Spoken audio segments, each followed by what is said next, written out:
Exit out here. Make sure.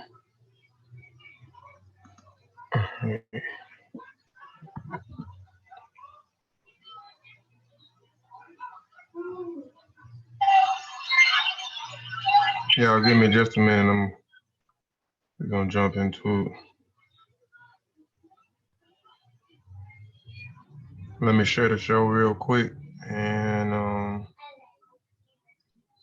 we'll get started. Hold on, let me go back in. Y'all also share the show. Y'all don't mind, help me share the show. Like I said, give me just a few minutes to set up and we'll get started. We'll jump right into it. Excuse me.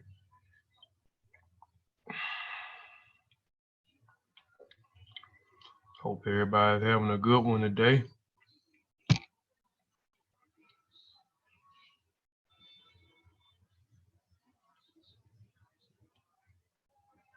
Come on, family.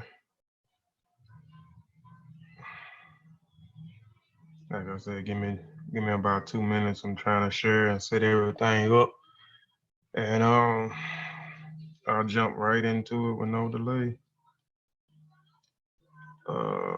Let's see, groups. Oh, shoot. Go back to my thing. No, anybody that might be interested in this information, please share it with them, just to those that you think that might be interested in this information.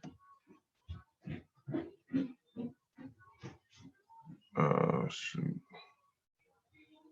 Share it to groups. Wow, man, it's asking me. Hold on, y'all, man. This here pissing me off.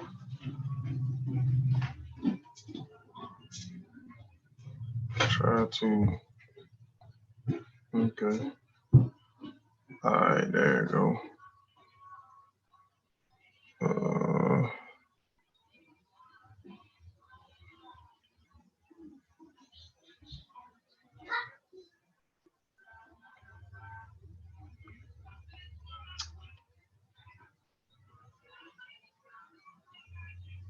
Like I said, I'm trying to share it to some of the shows, so y'all just give me a minute or two. Like I said, please. I know some people get impatient, they'll pop in here and ain't nothing got started, they'll pop right off. That's cool. Just give me a minute. I'm just trying to share the show and set everything up so I can present to you guys.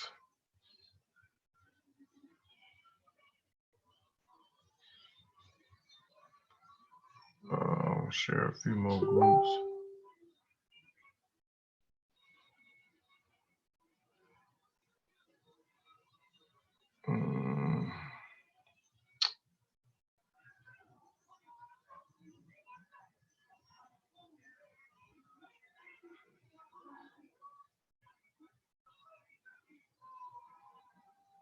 I got so many groups I belong to. I'm gonna just stop sharing right here, man.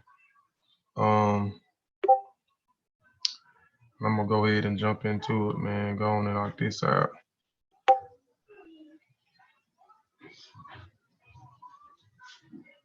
Hold on, y'all. Golly. Look like I'm the only one on the panel.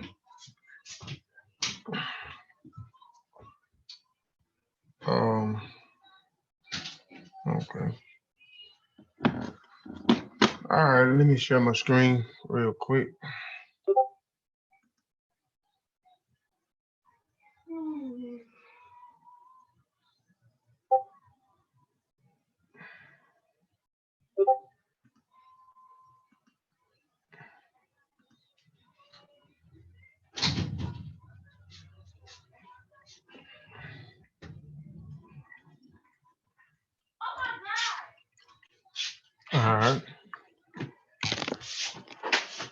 Y'all let me know if my screen sharing on the other side.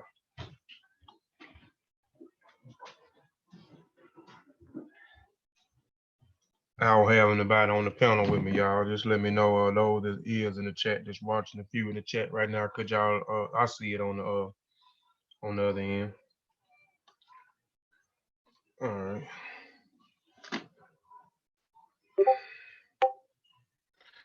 First, EM Hotel, Dua Aku, Dua Nature, Fatmu Alafie, Fatmu Ivory, Majuba Iba E Gungun, Majuba Iba E Gungun, Egungun Kiki Egungun.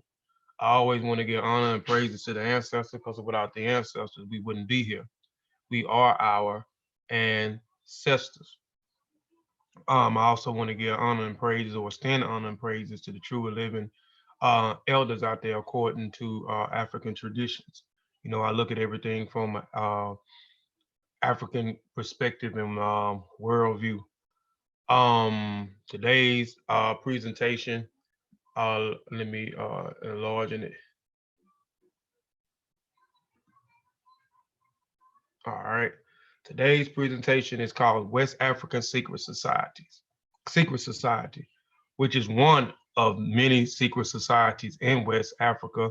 We're going to talk about the Poro Society today. The Poro Society have a counterpart, which I'll mention briefly in the presentation. The Poro Society, you can find the Poro Society in Sierra Leone, Liberia, Guyana, Vera, or the Ivory Coast, as it's called, and another place I'm forgetting. I might have said Guyana already. But again, it is called West African Secret Society. We're going to be talking about the Poro Society. Disclaimer. I always have to put a disclaimer out here before I get started. I am not a teacher, but merely a student sharing information. And that information provided is for the educational purpose only. And if you are in doubt, do the research and have it qualified by someone. Hold on. I can't hardly see. Let me stop. Turn my camera off because I can see me and it's blocking the view. Disclaimer, I am not a teacher, but merely a student sharing information. And that information provided is for the educational purpose only. And if you are in doubt, do the research and have it verified by someone qualified. I reserve the right to change the focus of this presentation to shut down, sell, or exchange the terms or use in my own discretion. Our trademark, design rights, copyrights, registered names, mottos, logos, avatars, or signals are marked or used or cited by this website or the property of their respective owners. I reserve the right to add information as it comes available and or adapt changes, improve information as it comes available in the future. Inputs wanted, changes, additions, deletions, or encouraged. Peace, everybody in the chat. We got 11 people watching right now.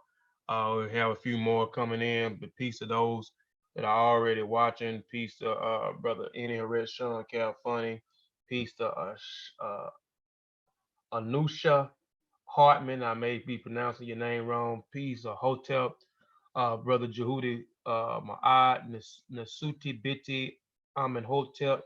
Peace, brother LB. Peace and Black African Power. Peace to those that may be just watching and not in the chat. Peace and love to you guys as well. Peace to those. Peace and love to those that may be falling in a little bit later, or peace and love to those that may be watching watching this video in the archives later on. Peace and Black African Power to a BB Bowl.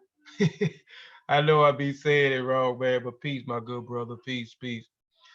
This is my saying. Those that have been following me for the last few years know that I believe in this statement, and I hold true to this statement, and I'm following through with this statement. As I learn, we all learn. My saying I started saying back in 2019, which also to me is another powerful statement. Let's get this culture, because a lot of us are don't understand our culture and our traditions, and I understand why we don't understand our cultures and our traditions through the school system, through the Western religions. We are taught about other people's culture, and if it's anything mentioned about our culture is demonized to try to keep us away from learning who and what we are and what our ancestors have done, what our ancestors have accomplished, what our ancestors have proven, um, what was the roles, important roles of our ancestors and our cultures and our traditions and our heritage. Um, Peace, brother Shavers, peace, peace, peace. Again, we're talking about the Poro Society. We're talking about the Poro Societies. Again, you can find the Poro Society in Guyana, the Ivory Coast, Sierra Leone, and Liberia. And they have a counterpart to the Poro system have a counterpart, meaning the women in those areas have a secret society. The Poro Society is for the men. The secret society for the women is the Bundle / Sandy secret woman society. So this is the counterpart. So this is a picture of some young ladies initiates with the hojo um on their faces and on their legs and on their arms. For more information about why they have this thing called hojo, this white powderish, clayish on their arms, their face, and their legs, you can go to Masi World Clan YouTube channel and check out the presentation I did over a year and a half on this female secret society. It's a full length presentation on this secret society, a well put together and good presentation. So if you want to learn more about the counterparts of the Poro Society, the Bundle / Sandy Secret Society, go to Masi Warrior Clan YouTube channel and type in Bundle / Sandy Secret Woman Society, and the presentation pop up for you. Peace, brother Corey McKinley. All right. Hell. What is hell? Hell is a definition defined as a regular institution, a society, a secret society in West Africa societies. There are two great hells, Poro for men and Sandy for women. The society exists to serve the needs of the community, but only initiated Poros and Sandy members are permitted to attach to the secret ceremonies. Nutu, it is a complex philosophical concept in African society. From the Nutology platform, there are no real distinction between sacred and singular. Hence, theology, political, social theories, land laws, and medicine, psychological birth burials are a logical concocted in the system so tight that the subtract one item is to paralyze the structure of the whole. Hence, the members of the Poro societies are concerned with the aspect of social life, which include individual, family, community, and society. They're responsible for religions, traditions, and ceremonies, maintaining social orders, and another responsibility of the Poro. Maintaining social orders is another responsibility of the Poro. In addition, they are responsible for carrying out the ancestral customs and lineage. There were two main secret societies for men and women in Liberia, the Poro, which is for the men, and the Sandy for the women. The Poro can find in many West African culture, including Liberia, Sierra Leone, Ivory Coast, and Guyana, which I stated previously. Um, these secret societies is not only in, we speak about Sierra Leone a lot. A lot of people, when they mention Poro Society or even the Bundo Society, you always hear them speak of uh, Sierra Leone, but you can find them in Liberia, Ivory Coast, and Guyana. They are practiced among the Timni, the Bassa, the Gala, the Kisi, the Vono, the Mindi, and etc. The Poro Society was part of the culture introduced by the Mandi people, migrated to the early regions as early as 10,000 AD and sometimes be referred to as the hunting society. Only men are admitted into these ranks. And again, the Poro Society is for the men, The Bondo society is for the women. Among the Mindi, the people associated with them in Sierra Leone and Liberia, the sanction of the behavior in nearly every sphere of the common life derives largely from secret society. I'm gonna read that again. It says amongst the Mindi and the people associated with them in Sierra Leone and Liberia, the sanctions on behavior is literally nearly every spirit in common life derived largely from secret societies. These societies are principles. The Poros, the men's society, concerned primarily with the initiation of young boys. The Sande Lolo, concerned with women affairs in nearly every aspect. The Humni, high, concerned with the regulation of sexual conduct within the community in general. The Niji, concerned with the cure of certain mental conditions, propagations, and agricultural fertility. These other three that I named are societies in Sierra Leone and Liberia, and they have their role. Again, one role deals with the sexual conduct within the community. The other one deal with the cures of certain mental conditions, propagation and agricultural fertility. The Wundu concerned largely with military training and popular among the Kapal, Mindi, but appears to owe its origins mainly to the Timni neighborings of the latter. And the Timni people are considered to be the oldest people in those regions of Sierra Leone and Liberia.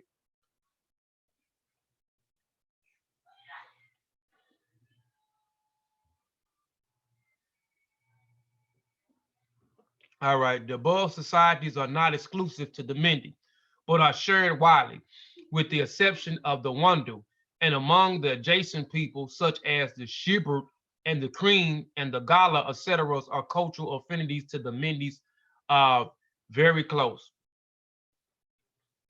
Two affiliates in the secret societies exist in Sierra Leone, the Yassa and the Bundle. And I talked about the Yassa in my article. I may come back later on tonight, maybe late tonight, maybe around 9 o'clock. So I'm gonna come back and I'm gonna do a pre-read on the article that I put out. I think I really need to touch on. I was gonna try to put together another presentation and talk about a lot of these different secret societies and the role and one of their specific major roles of the society.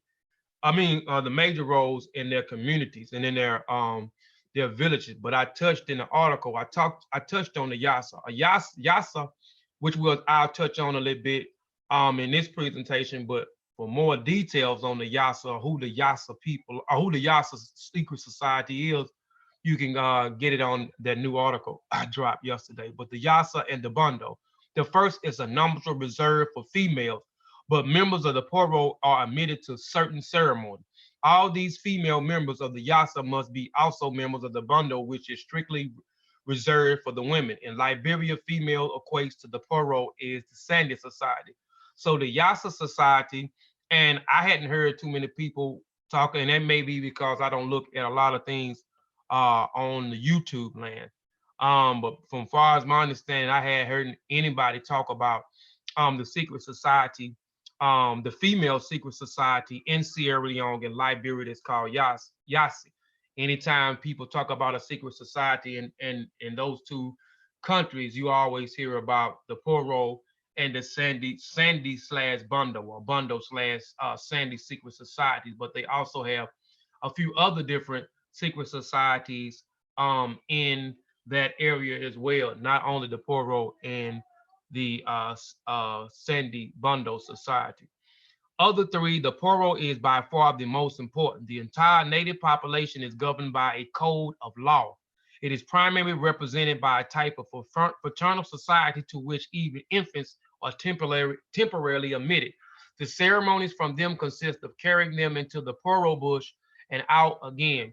And for those who probably had already looked at a lot of the presentations on Kofi Piesie TV and on Mossy Warrior Clan YouTube, we talk about we mentioned a lot about these secret societies, and a lot of the procedures when dealing with these secret societies is when these guys are being initiated is they go off into the sacred forest or out into the bush. These are places that the initiates are separated from the society, and they go off into the sacred bush where they learn particular things. And we'll get into what the Poro societies, these initiates learn in the Poro society, and the role of the Poro society, this male secret society, inside of um, their um, their community. But we know that there are 3 steps. They are exiled from the community. They go through initiation and learning rites, and then they are brung back into the community. Um, and you can see this in these other different fraternities. I know some people are part of some of these college fraternities where you pledge into a certain sorority or a certain fraternity, and you're being initiated into it. So with certain things that show you are excluded, everything is kept a secret. So these you are given things to learn, the historicity, et cetera, about a certain fraternity or sorority, certain things that you have to go through. And then once you go through these certain things and acquire this certain type of knowledge, even through masonry, the same thing. It is an initiation phase. You are initiated as an entered apprentice. You are passed as a fellow craft, and then you are raised as a master mason. These are some of the same things that you see in the fraternity, as well as other secret societies, as well as the African secret society. Um, Represent fraternity societies in which infants are temporarily admitted. The ceremonies for them consist of carrying them into the Poro bush and out again. There are also religious and civil aspects of the Poro. Under the form, boys join at puberty in the rites of passages. Under the civil aspect, the society served as a kind of native government body, making laws, deciding wars, and peace. I'm going to reiterate this here. Under its civil aspect, the society served as a kind of native government, governing body, making laws, deciding on wars and peace. So, and I'll deal with this a little bit later, and it may not be with this presentation, and people may not already know where I'm trying to go with it. For those that already have read my article that I dropped yesterday, Secret Societies in Africa and Their Purpose. Um, and I wanted to put that article together to try to give people some understanding of what was the reason for secret societies in Africa, not just as well as West Africa, but in East Africa, South Africa, and so forth. So like I said, I come back late. It'll be late tonight, maybe around 8 o'clock, 9 o'clock, and we'll pull up the article and we'll go through the article and read some things in some articles and take away some important things and roles of these secret societies. But I'll give you a few other details of what the purpose of these secret societies. But one of the main reasons of the secret societies was something that I alluded to and kept alluding to in the presentation, and then in my conclusion I gave you that. So I was trying to beat it into get people to understand when I make this statement in my conclusion, you can kind of agree with me, and you can kind of even agree with me, which will be on a later day. We'll be talking about, is there secrets? Can the family be a secret society? Some people, hold on, let me get, is somebody waiting in here. Hold on. Let me get, he should have raised his hand. Is Brother Sutek in here? All right, Brother Sutek, you in here?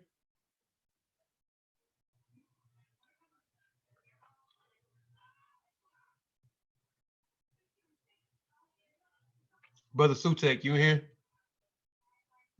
Yeah, I'm here. Oh, okay. I just wanted to make sure you was in here. Hey, I'm gonna you know how, if somebody else pop in here, you know how to make them talk and promote them to the panel. Just if they come in here, just hit attendees, and it's gonna say more. Oh, it's gonna say talk or something. You allow talk. It's gonna say allow talk. Once you hit allow talk, on the side it's gonna say more. Click more and scroll down till it says promote to panel, and then promote them to the panel. I'm gonna make you the co-host. Okay. All right, hold on 1 second. Let me more. All right, make Sutek to do you. Yes. All right, so now you the co-host. You can allow people to come in, and if they want to come in and promote them to the panel. All right. The other three of the Poro are foremost. Wait, we already went through that, and I reiterated that. All right. Let's go to the next slide. I mentioned Yassi society in above slides. Let's look at the Yassi real quick. So let's look at the Yassi. And again, like I said, especially when we talk about those two countries, Sierra Leone and Liberia, Poro and Sande are always mentioned. You never hear too much about the Wandu. You never hear too much about the Humu. You never hear too much about the Yassi society. But I wanted to touch on the Yassi society real quick, and then we'll get back into it. But this is another female group. Again, the counterpart to the Poro society is the Bando/Sande society. But the Yassi society, this society was common among the Mindi and the Shubun tribe in southern province of Sierra Leone. All Yassi members were members of the Bando society, but not all Bando women were members of the Yassi society. So there were members, the Yassi secret society. We're gonna see what their role is a little bit as well, but they was also members of the Bando secret society. For some strange reason, some members of the Poro society members sometimes allowed to end some of the Yassi gathering. And that's interesting. It says, for some reason, some members of the Poro society were sometimes allowed in some Yassi gathering. And I may not touch on a particular part of some of the Poro men, because again, the secret society only for men. The Bando/Sande society is supposed to be a secret society only for the women. And once we get through the presentation, I'm going to throw a slide up in here, and you're going to be like, huh? You're going to be like, what? And we'll go through it. And again, not only can you find the Poro society for the secret society for the males, and the Bando/Sande society, secret society for the women in Sierra Leone and Liberia. Again, you can find them in Cote d'Ivoire, which is the Ivory Coast. You can find them in Guyana as well, those secret societies. But the supreme head of the Yassi society was known as Mama Beku, and the next to her was Yama, followed by Kambe of the different positions. You have a Kamba, Mabu, Kambe, Kara, Kambi, Maba, and Kambi Mama. The white spots on their bodies make all the difference from the Bando society. I showed you a picture, and I don't know if I have a picture in this slide, and I may have it because I did this presentation well over a month ago, and I just been hanging, on to it. And I wanted to kind of drop it after I dropped the whole secret societies in Africa, and their purpose, what's the name? And I'm probably gonna come back and follow behind with another secret society that I don't hear a lot of people talk about, that the Igbo people have a secret society as well in Nigeria. And if you read the article, you will know about this secret society, and you can see the resemblance because the Egbe society is in Nigeria, the Igbo society, the Kunku society is in Nigeria as well. And you can see, I give you the Egbe secret society, so I give you details of the secret society on that one. Then we go straight into the other secret society by the Igbo people, and you can see some of the similarities, and you can see, and I even show you some of the disputes that they have, the Egbe secret societies with the Okuku societies, and they have the Egbe secret society. Well, I'm not going to even give it away. We'll just talk about it later on tonight when I go come back and we review and read some of the things on the secret society. But when the members of the Yassi pass away, her body wrapped into a country cloth, and she is placed in a mat, and the members of the Yassi society carry the body around the Yassi huts completely naked in the processions that lead to Kampe Mama, who points her and a long drawn sword, and another Kampe carries sabre. But what the distinguish again, what I kind of jumped out the distinction, and I may have a picture on here, but I know I have a picture the um on the article. But distinction, how you can distinguish one secret society, one female secret society from another female secret society in the country. The Yasa women's secret society, they carry these white spots on the back, on their back. So you can distinguish them between the Bondo secret society. And again, I may have a picture of that on here, but if not, I definitely have a picture on um, the article I just dropped. Rap naked in processions with the Kambi Mama who points before her long drawn sword, and another Kambi carried the Zawi. Funeral ceremonies are conducted in the morning around 9 a.m. and the day after the member passes away. After the women have finished their own parts of the ceremony, the body is then handed over to the Poro men for a post-mortem. The body is then opened up and the liver is removed and placed into a big bowl of water. Her liver is floating, which means she is not a witch. And we'll get into that a little bit later when we're dealing with these misleading terms. But I did tack, and again, I did this presentation over a month ago, so I didn't go back and look and see what all I had on my slides because I did, like I said, I did it over a month ago. If is not on here, it's definitely in the article because I did touch back on on a few misleading terms that I didn't touch on in my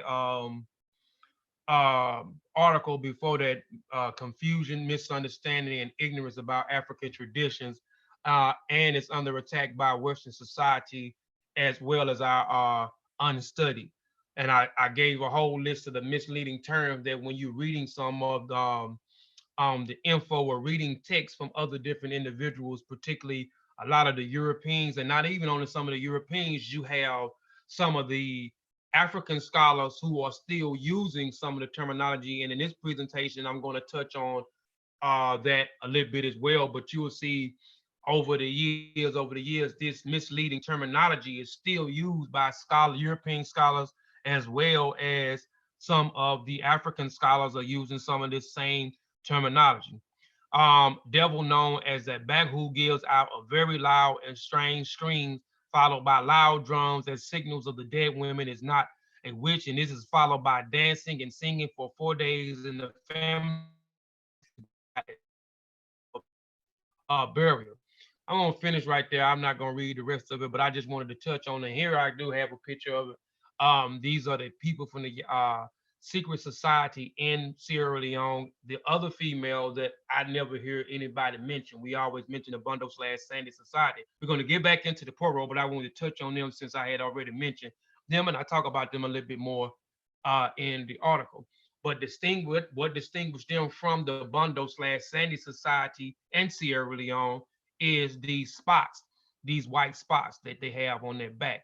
But you also have members of the Bundle who are members of the Yassi, as well as the Yassi who are members of the Bundle Society as well. And these two secret societies um have similar roles. I don't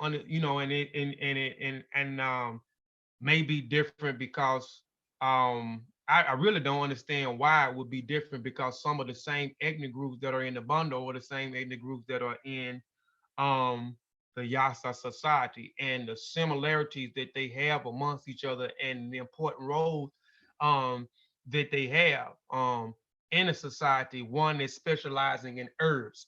These women specialize in herbs. They learn once they go through these initiatory rites, they learn about childbirth.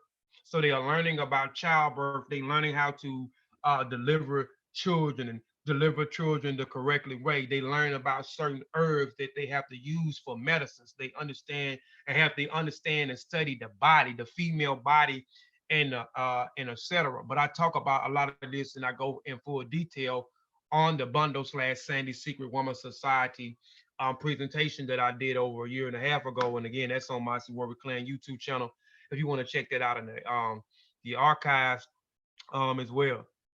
All right. The members of the Poro Societies meeting during dry seasons, the months of October through May. These meetings that take place at secluded locations in the bush, separated into apartments using mats and roots and branches and trees, which serve as clubhouses.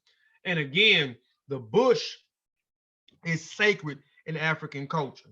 You can see this through the secret societies, through their rites of passages, through certain rituals and ceremonies. The bush is considered to be a sacred place.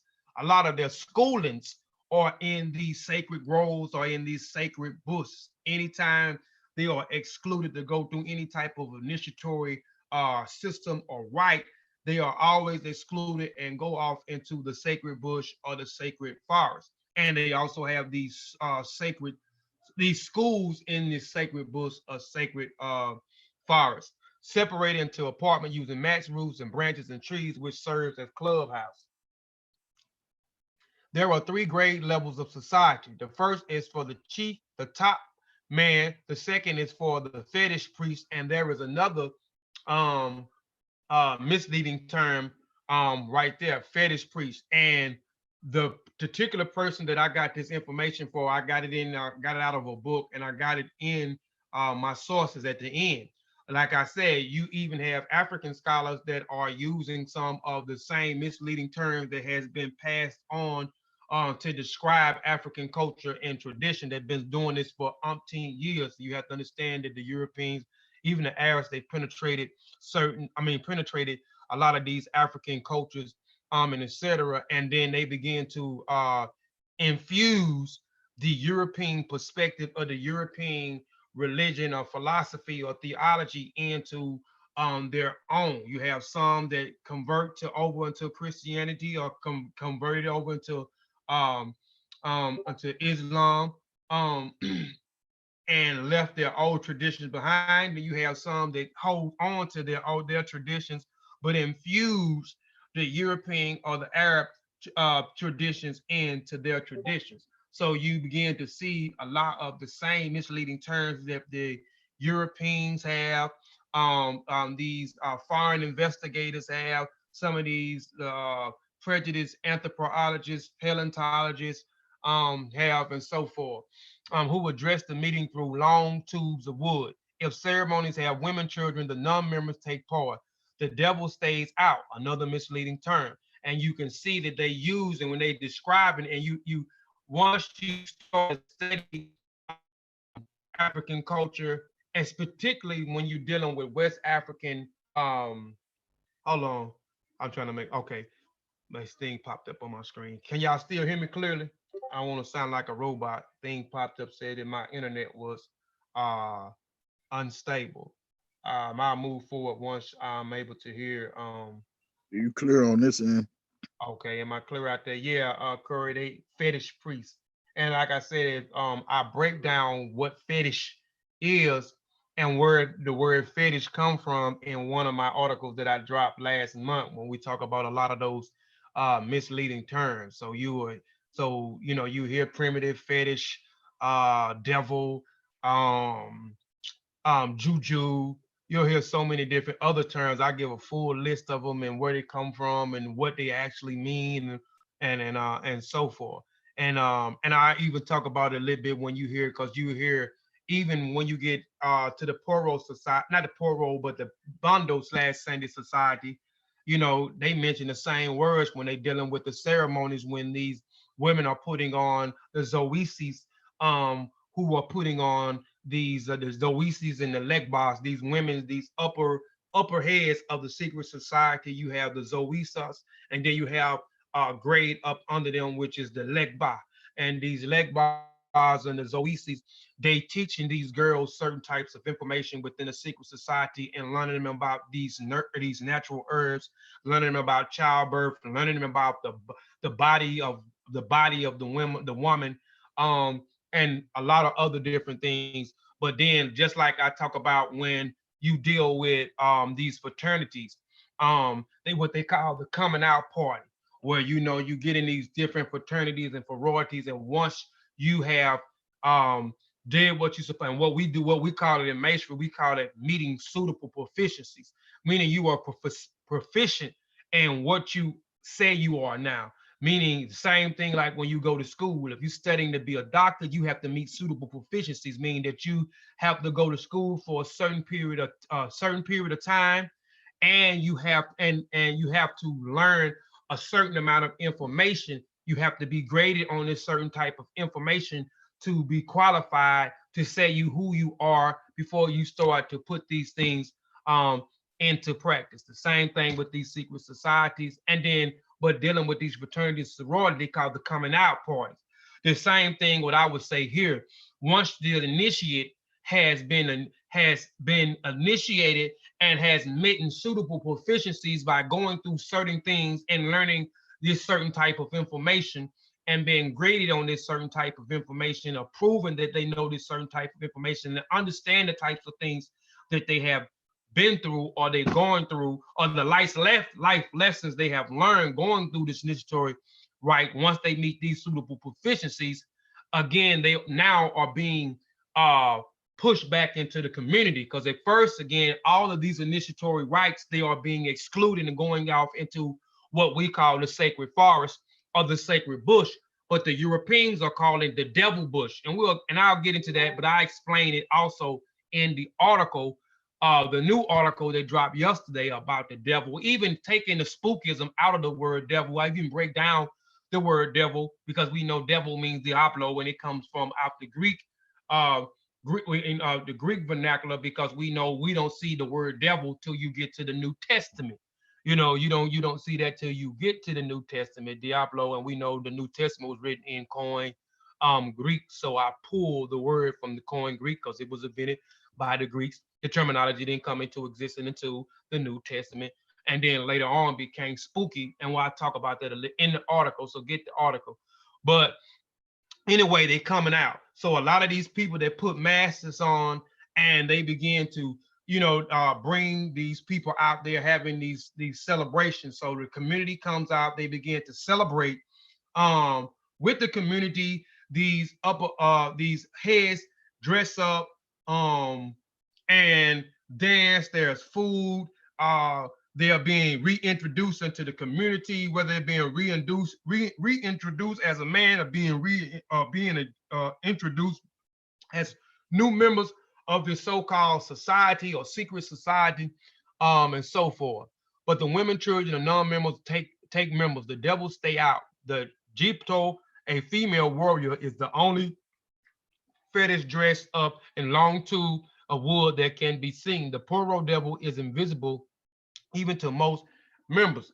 And again, it is a African scholar information that I took from this book, and they also use these derogatory terms as well. And here is the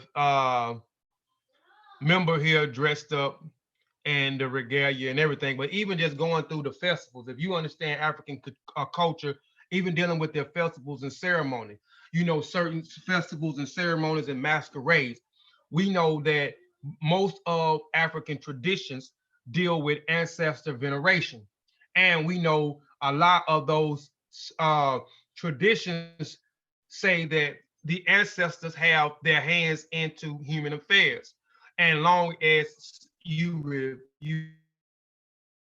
procedure that you have to go through to become an ancestor, because everyone cannot be an ancestor. And that's and we talked about this, me and Shawn, we talked about this a lot. Brother Ben, we talk about this a lot as well, especially when we deal with the rites of passages. If you understand and study the rites of passages, everyone cannot be an ancestor, because the ancestor rite is the last rite of those different rites of passages. But when they're dealing with these masquerades and so forth and other cultures and traditions, they believe that the ancestors have their hands in human affairs. The ancestors can bless you. And even those who have come before us, who have set up and seen things and set up certain types of laws and conducts and procedures and so forth, or we understand that through the hierarchy, you go through different hierarchies to solve different things within the family, within the society, and so forth. So these individuals are called upon again. And some of the Europeans who actually looked and observed some of these festivals and these ceremonies, you know what I'm saying? Um, um, these some of these ethnic groups in Africa saying once they put these masks on and begin to dance, they begin to channel the spirit of the ancestors, and some of these channel the spirits of the ancestors to settle disputes. The community can't settle disputes, so they call an ancestor. And we know that in the hierarchy of the African tradition, when we talk about the elder, you know, and the elder, everyone cannot be an elder. You got elders and you got elders, and we keep reiterating that everyone that is older than you is not an elder. It is certain things that they have to go through, or certain things that they have to exhibit, and one of them is being humble. Another is good character. Another one is acknowledging someone's existence. Another character is being patient, and so forth and so forth. I got a whole article about eldership in Africa. That's why I said everybody in the country's community ain't an elder, because they are older. They are older than me. So once you become an elder, then you transition from an elder to an ancestor. And an ancestor is the death right. You transition from an elder into an ancestor. So everybody can't be an elder and everybody cannot be an ancestor. So now they are channeling the ancestor slash elder just to resolve a dispute, or just channel the energy or so forth from the ancestors. And the European looked upon that and said that they was channeling the devil. So this is where, and I'm jumping ahead of myself when we get into it. So let's talk about it. The origin of the term. So we're going to talk about the origin of the term, because this is another misleading term when describing African tradition. They use the word devil. And again, devil only means slanderer, one who lies, one who tells lies. That's what devil or diablo means. And later on, it became spooky with the new writers. But I talk about this in the new article that I've dropped yesterday. And again, we'll come back and we'll talk about the article later on, maybe late tonight. We'll talk about the article. I go back live and we'll go through the article, comb through the article, talk about the article, because I think it's an important article, and I think y'all should understand the purpose and the roles of these secret societies, and even how cloudy, when you mention secret societies today, secret societies have a bad stigma on it today, especially in the United States. I can't speak for nowhere else, but I can speak for the United States. The United States, when you mention them secret societies have a bad stigma on it. Secret society have all types of conspiracy theorist stories behind it. Secret societies is a bad thing in the United States. I'm a part of a secret society, and me being a part of that secret society for years, I've been, and I talk about that in the article, and I'm jumping ahead of myself, and I'll wait till we get to that article late sometime tonight. I don't know, maybe 8 or 9 o'clock. I may come back. But the origin of the term. This is the term that is carried over from the old days of Christianity missionaries in Liberia and Sierra Leone, who called these mass dancing people possessed by the devil. The interpretation would make sense to Christians' worldview, as the mass is viewed by these communities as having the spirit that needs fed. More than later, the ability to transform its wearer into another being. Also, when you look at and you study the Poro Society,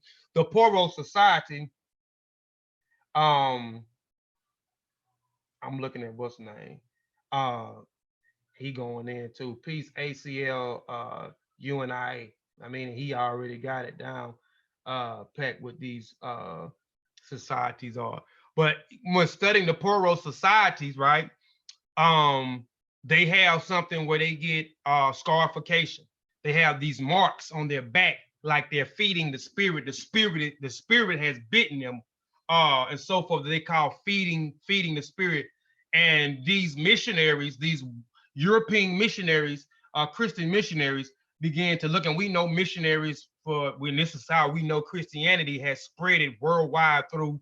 And one of the most biggest religions on the planet. We know there's over 44,000 religions on the planet, or even more. But we know Christianity is one of the biggest because of their missionary work. They're going into these countries and spreading the gospel of Christianity, and converting individuals. They setting up schools, teaching them their language, and so forth. But while these Christian missionaries began to observe some of these ceremonies that they was going through, they started to say that these guys was possessed by the devil. But in the other hand, too, if you go to church, let's just use this for example. Let's say the same knowledge that they use. The white Christian missionaries are looking at these guys, and again, like I said, when you study African traditions, whether you studying their different ceremonies, you studying their initiatory rites when the people are reintroduced back into the community for being exiled for a certain particular amount of time, um,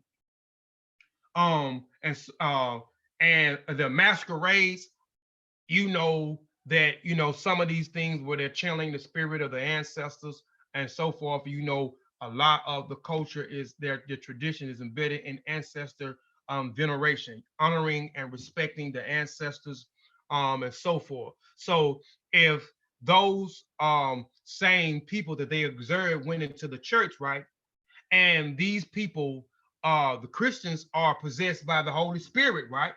So they can make the same thing and say that these people that carry this faith that's called Christianity, or this belief that's called Christianity, when they say they are possessed by the Holy Spirit and they begin to speak in tongues and so forth, you can say the same thing, that they'll speak, you know what I'm saying, they are talking to the devil. I'm just using some of the same rationale that they are using, because they don't understand African traditions, and they looking at it from their worldview and their standpoint. And even today, a lot of our people do the same thing. When we look at our own culture and we look at our own tradition, we're not looking at it through the eyes of our ancestors. We are looking at it through the eyes of the murderer.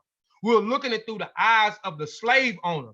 We're looking at it through the eyes of the oppressor. We're looking at it through the eyes of the rapist. You see what I'm saying? So we're looking at, we have a different, the African American have a different worldview. You know what I'm saying? We're going to have a different worldview because we are in America and not in Africa. But if we knew who we are and studied our culture, and even we brung a lot of our worldview over, and again, a lot of our worldview was outlawed, it was banned. You see what I'm saying? It was, you was put to death, you was hung, you was beating if you mentioned or evoked the ancestor or called upon your own deities or gods or whatever it was. So we looking at our own culture through the worldview of our enemy, or we looking through looking through it from the worldview of the European. And a lot of us are Europeans and black skin. I mean, just point blank. I talk to a lot of Europeans and black skin every day, all day. So this is where the term comes from. It comes from the Christian missionary. So this is where they begin to describe those dancers, or those people who wore masks, and with their regalia on, as devils or possessed by the devil. Even the term here, the devil's bush. Again, when we talk about the secret initiatory rites, each individual who are being initiated to whatever they're being initiated is always separated from that's the first process. It's separated from society. So they are separated and go off into these bushes or groves or forests that they call the sacred grove, the sacred forest, the sacred bush. But these missionaries, again, with these misleading terms, they call it the devil bush. So a lot of the origin of these words, again, comes from the European, but y'all would know that if y'all read the article, confusion, misunderstanding, and ignorance about African tradition and how it's under attack by Western society, as well as our unknown. And I had to put our unstudied, because we have a lot of our own people who are unstudied in their own traditions, and they attack their own traditions and don't even know anything about it. Don't even really study it. You know what I'm saying? Maybe heard a few little things here and there, but not studying it extensive. and regurgitating what these other individuals, excuse me, these other individuals are saying. But this is where these misleading terms are coming from. So, and even with our unstudied, I say this to our own unstudied. And I'm saying our Black people who are unstudied in their own culture and traditions. Whether you want to practice it or not, at least learn about your culture and your traditions. You see what I'm saying? So even if you don't practice it, you know what I'm saying, you can at least explain it to those who may have concerns or those who may not truly understand it when they attack it. Because a lot of people that I talk to, they attack it and they attack it. And I ask, why do you attack it or you disagree with it? And they say regurgitate some of the same things that the Europeans were saying. When you look at the foreign investigators, I talk about that in that what's name, those foreign investigators. You know what I'm saying? Some of the same derogatory speech and misleading terms, the same from the anthropologists, the paleontology, all these different people that came in and studied, you know what I'm saying? Even those who wrote about it. I talk about that as well, where people talk about it and hadn't even been to Africa. I talk about that in the other article. People talk about it. These people wrote about Africa using these misleading and derogatory terms, had never ever been to Africa. But the terminology has only carried over the sacred grove where the bush school takes place. These areas are commonly called devil bush in the common Liberia vernacular. One of the forbidden to enter the devil bush without being invited, and this is at one of the punishable is by death. The Sanufu of the Ivory Coast. Again, I told you when we talk about those secret societies in Sierra Leone and Liberia, there were always mentioned the Bondo/Sande and the Poro. But again, those societies are not only in those two countries. They are in Guyana and they are in Cote d'Ivoire, or the Ivory Coast and Burkina Faso. You can also find those secret societies in those countries as well. And we know that Poro is a male society, right? It's a male secret society.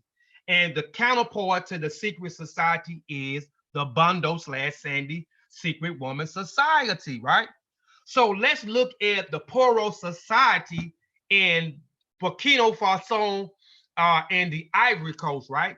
The Poro Society is reserved primarily for men, although young girls and post-menopause women are permitted to join.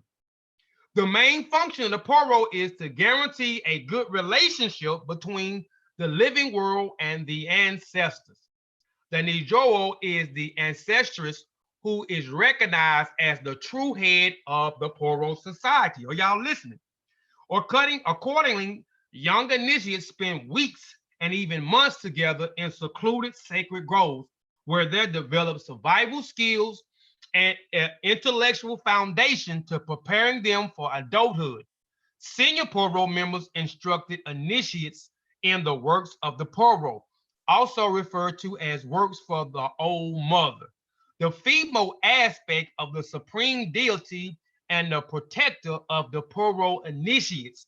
As a result of local sponsored initiations, Poro members forge strong connections to their community that cuts across lineage division. So in Burkina Faso and the Ivory Coast, it is not, Poro society is not just for the men. It's not just a secret society for the men. Young girls and post-mental pausal women are permitted to join. These women are allowed to join.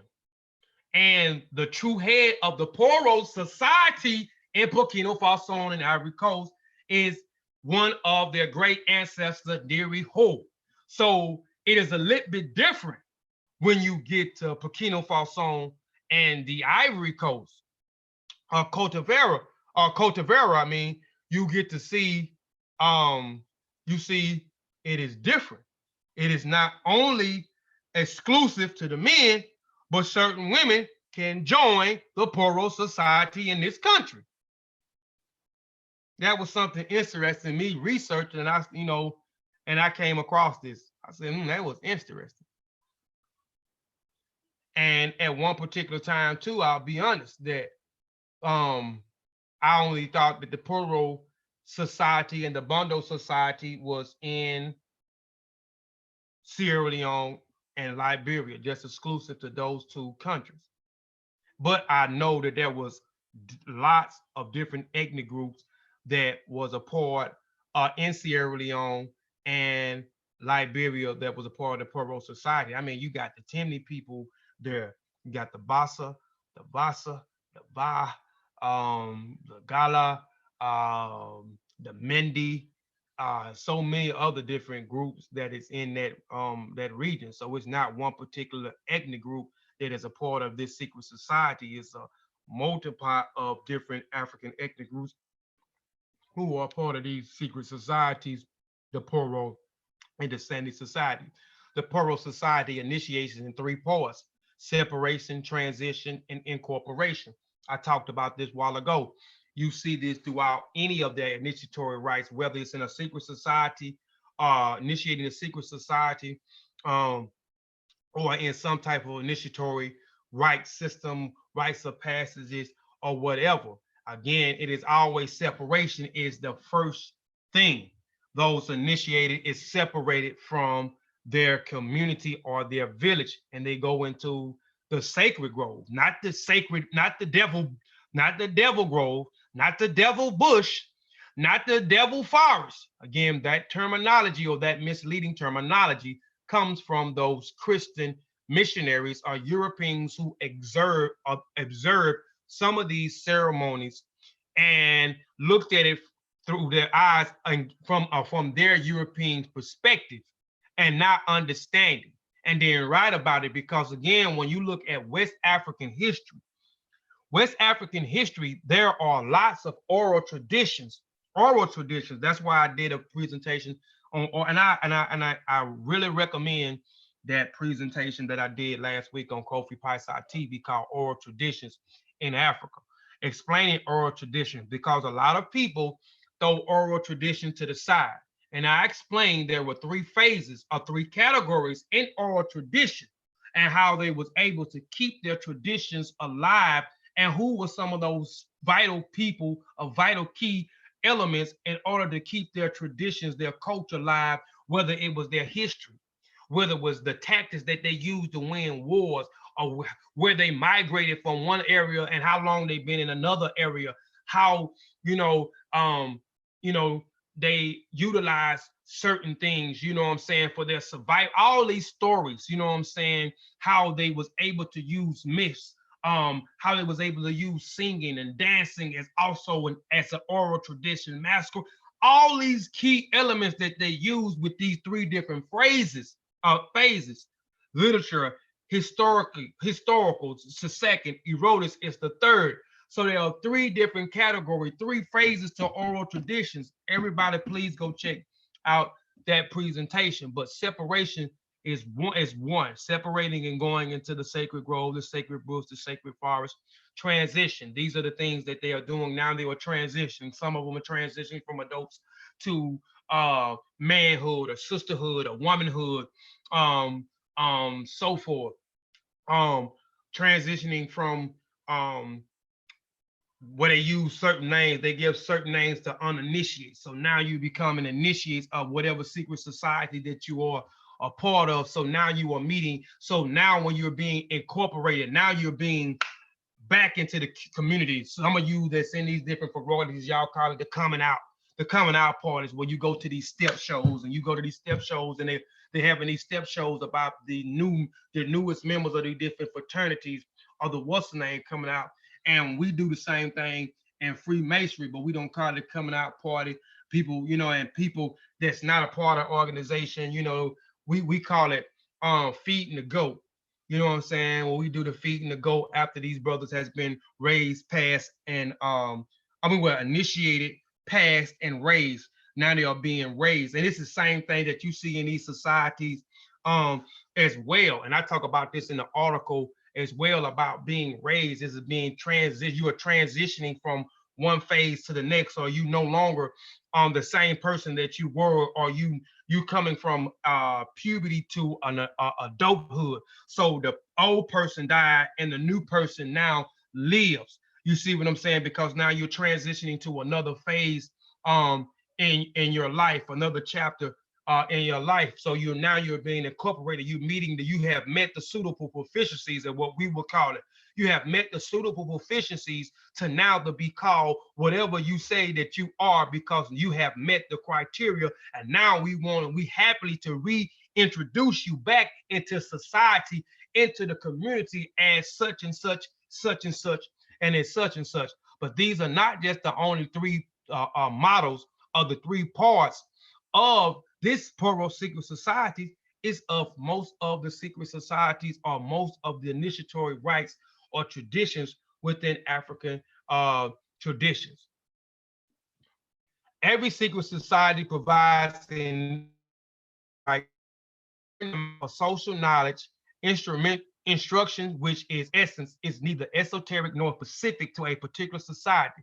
But the initiation or the bush schools of the Poro and Sandes are without doubt the educational example par excellence, and are formally recognized as such within a community itself. The ostensible objects is to turn immature boys and girls into fully fledged members of adult community. Their aim is also to convert the individual into a man or a woman, or accurately as a term given to the Poro initiates, Sohini, high, and entitled procreating implies into a male and female. So also in these Poro societies, you can see some of the same things when we dealing with the rites of passage, when one coming from one stage to the next, from a young boy, young girl, to now an adult. And even there are phases when you go through the adult righthood. You know what I'm saying? There were other phases I talk about too in the adult righthood before you go there. But even it tells you that it's telling you that they're teaching the females and the men the role of a man, the role of a woman.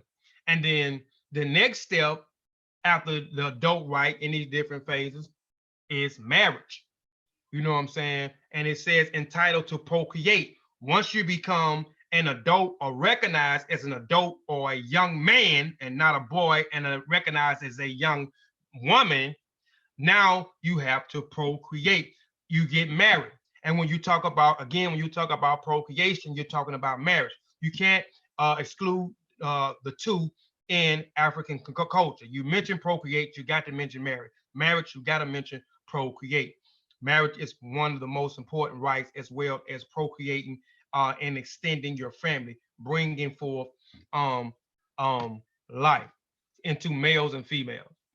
All right, in both Poro and Sande school, the psychological effects is secured by the combination of symbolic and practical means. The Poro boy is swallowed by the spirit when he enters the bush, and the marks made on his back signifies the spirit teeps. At the end of his time, the deliverance by the spirits is reborn. And again, I remember I talked about earlier, I talked about the marks, the scarification marks that they have on their backs, that they have been bitten or swallowed by the spirit. This is symbolically, especially for those who are in some type of secret society, or in some type of society that deals with symbolism, that deals with symbolism and allegory. And through allegory and symbolism, there are some types of reality behind it. Again, I'm a part of a secret society. I am a Freemason. And we have Freemasonry is a beautiful system veiled with allegory and illustrated by signs and symbols. So if you understand that, then you can and you're a part, because people that's not a part of certain things, they may not understand. Oh, that's spooky, that's this and that. But once you get into it, you can kind of understand that it has a certain reality. Even when we talk about myths and we talk about folklores and we talk about folk tales, even though they were made up stories, they do have some type of reality behind those things. They do have some type of, even with when we talk about Freemasonry, you know, and here they're using this as an allegory. They're using symbolism when they're talking about and it means something. When the Poro boys are being swallowed by the spirit, we know that they're not being swallowed by an actual spirit. It's all symbolic. It is all allegory. And through that, it means something. And the same thing in Freemason, the certain things that we go through, and it is through allegory and it's illustrated by signs and symbols, is through symbolic. Those things are to make and better. So it is different stories that we use and we take from those different allegories and those different signs and symbols. Those signs and symbols we recognize as certain things. Again, the square, I'll just mention this: the squares are action by the square virtue, which teaches is a root and guide in all our conduct and our future action. So you looking at a square, you may look at a square and say it's just a masonry tool that they use, and that may be all to you. But a Freemason that looks at it, you know what I'm saying, he looks at it and he sees more than just a tool for masonry. He sees a tool that he can utilize for his everyday life, meaning that he takes that and he applies that and put that into practice that he's going to square his action. It is the rule and guide to his conduct. So he always going to try to keep a positive attitude. He's never going to try or to get out of order with another individual. He's always going to calm himself down, even if he's in a situation where somebody is hollering and cussing and he's in a confrontation. He's not going to amp up the confrontation. He's going to speak polite. He's going to speak elegant. He's going to try to calm down the situation. So I'm saying different signs may mean certain things when you get into certain things, and these allegories behind these certain signs and symbols. Again, Freemasonry is a system. Freemason is a system of allegory filled with signs and symbols, illustrated by signs and symbols. And at the end of his time, it is delivered by spirits of the reborn. Obedience is the rules of the society and implication. To the social regulations outside communities, it is stressed in various impressions, ways which comes with the entries into the bush. The process, hey, y'all stop it now. Y'all stop it. I don't want to hear that devil bush no more. I don't want to hear no devil masquerade or devil mask or devils. I don't want to hear those misleading terms anymore.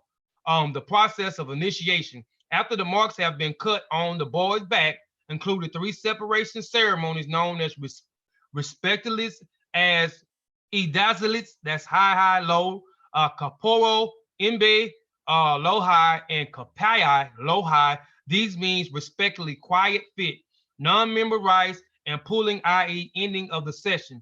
Contributions of food provided by the parents are brought forward, i.e. rice files, 1 bowl of palm wine per head. A fowl is seized, its head placed on the large stones and served as another stone.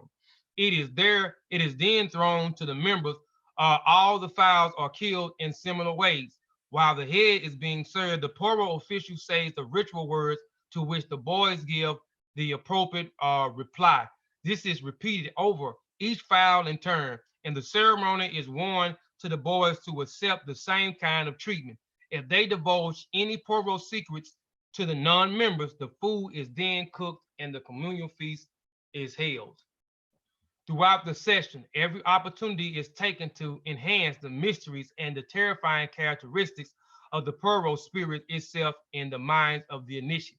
The boys learn their lessons in the atmosphere and are made to feel at the same time that they are observing something of the spirit own qualities. Through the connections with the spirit, they have intercourse with the supernatural world. You can see the same thing in the Bondo society with the females, and hence the special source of power which carries the stamp of validity is a thing of truth. Therefore, because it has been learned in the Poro. And final ceremony, the bowl, the pala, the most sacred part of the Poro bush, moss and thread around would round their toes so that they are all tied together in continuous chains. You see the same thing in masonry. and I keep going back to masonry. And then I even in my article, I start off in masonry because I talk more than just about the Poro. I talk about a tons of secret societies. I give you details of these secret societies in the presentation that I dropped yesterday.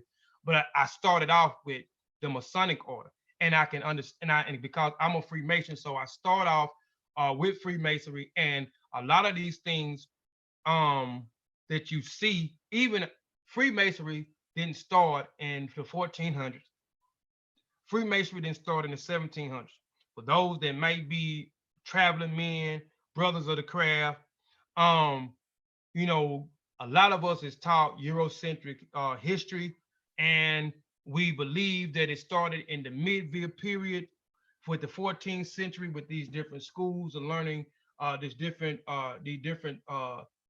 tools and techniques and so forth, and then going into the 1700s when you get to the Grand Lodge of England, the Grand Lodge of Scotland, and then the middle 1700s when the unification of Scotland, Ireland, and England Lodge merged and became the United Grand Lodge of England. This is where the history and stuff, they think all of it started right here with these Europeans, but Freemasonry did not start in with the Europeans. It has been in existence well longer, especially when you study what is an operative and what a speculative Mason are, which I touch in the article as well before we get into secret society as well. I give you tons of information in that thing. So it did not start with the Europeans in the 1400s, the 1700s, or even in the late 1700s, going into the early 1800s. But me saying that is because it says right here, it says that the most sacred parts of the purple bush, moss and thread wounds around their toes, so that they are all tied together in the continuous chains. And I went through some of the same process when we talk about the brothers of the craft may know when we talk about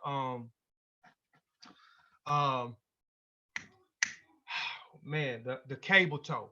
You know what I'm saying? The cable toe. We are linked to the cable toe. Again, we're talking about symbolic, meaning that we are raised from the dead to a living perpendicular. The same thing that they talk about here. You see what I'm saying? The person is no longer the person that they was. Even you see this in different religion when you talk about being baptized, that your mind is being renewed.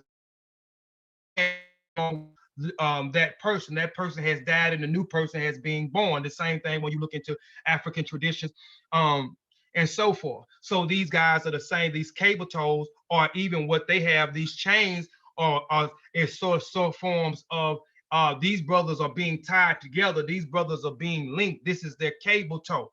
You know what I'm saying? These brothers are brothers. The same thing when you are being born from your mother. You are linked to your mother by the umbilical cord, and then they serve up that umbilical cord once you are born. So it's the same it's symbolic of being reborn or being birthed again. If you get to where I'm going.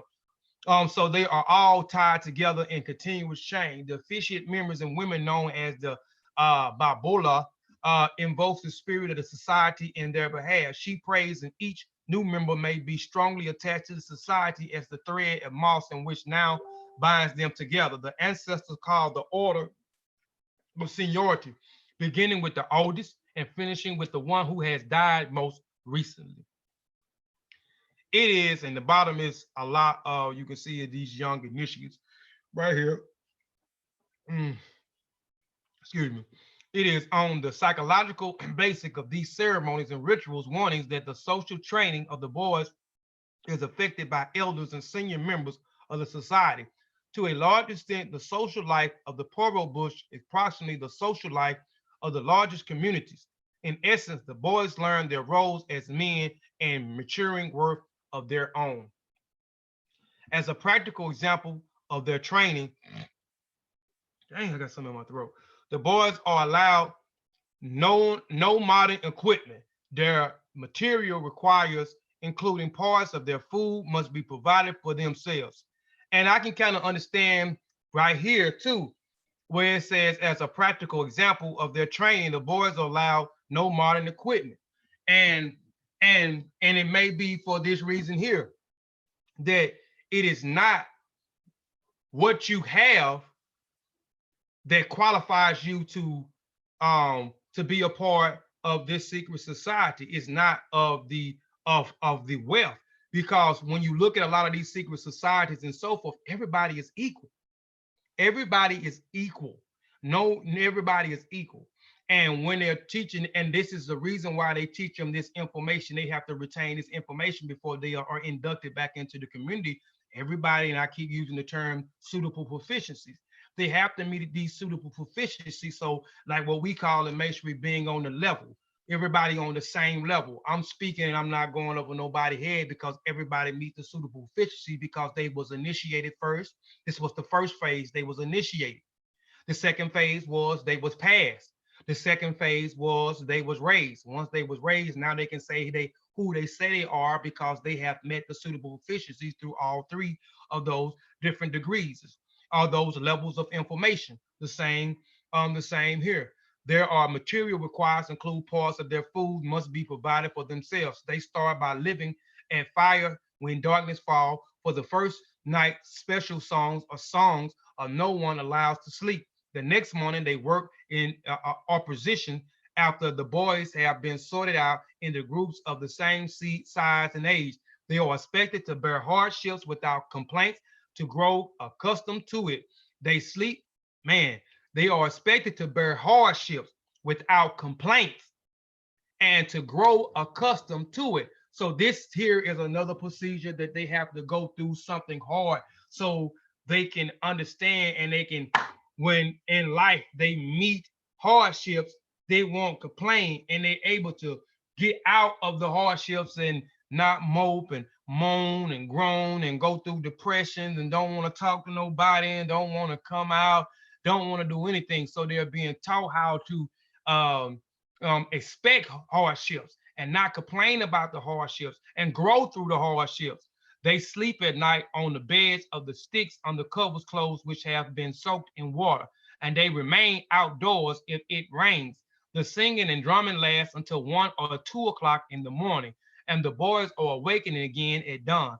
They are expected to get up and sing anytime they are called. The training may also include a certain amount of native laws and customs exemplified by the holding in the mock courts and trials in which the boys enact the roles of their elders. The boys who can afford to stay for a length of time learn about native crafts as well as adorn duties of the growth of man, such as burning and forms of others. And in the Bundle Society, the counterpart to the Poro Society, the Bundle/Women's Secret Society, they go through this for the initiatory phases for a few months to a year period. Now, the Poro Society, it may last from a year to several years being initiated until you meet suitable proficiencies because there's a plethora of information, not saying there's a plethora of information and things that you have to go through and learn in a Bundle Secret Society, but with that Woman Society, it is a few months to a year. And in here it is a year up to 7 years. It just all depends. It may just depend on the person. I may get it faster than the next individual may get it. You know, so I may meet suitable proficiency and I may excel and go on to the next level or the next step. When this person, it may take him a little bit longer to understand and comprehend the information and knowledge, or even just get understanding. The individuals specialize in making raffia clothing, baskery nets, etc. Sometimes give the service in the bush, bridge building, the making or setting of straps for animals. Fish are also taught. The boys learning drumming and to sing special Poro song.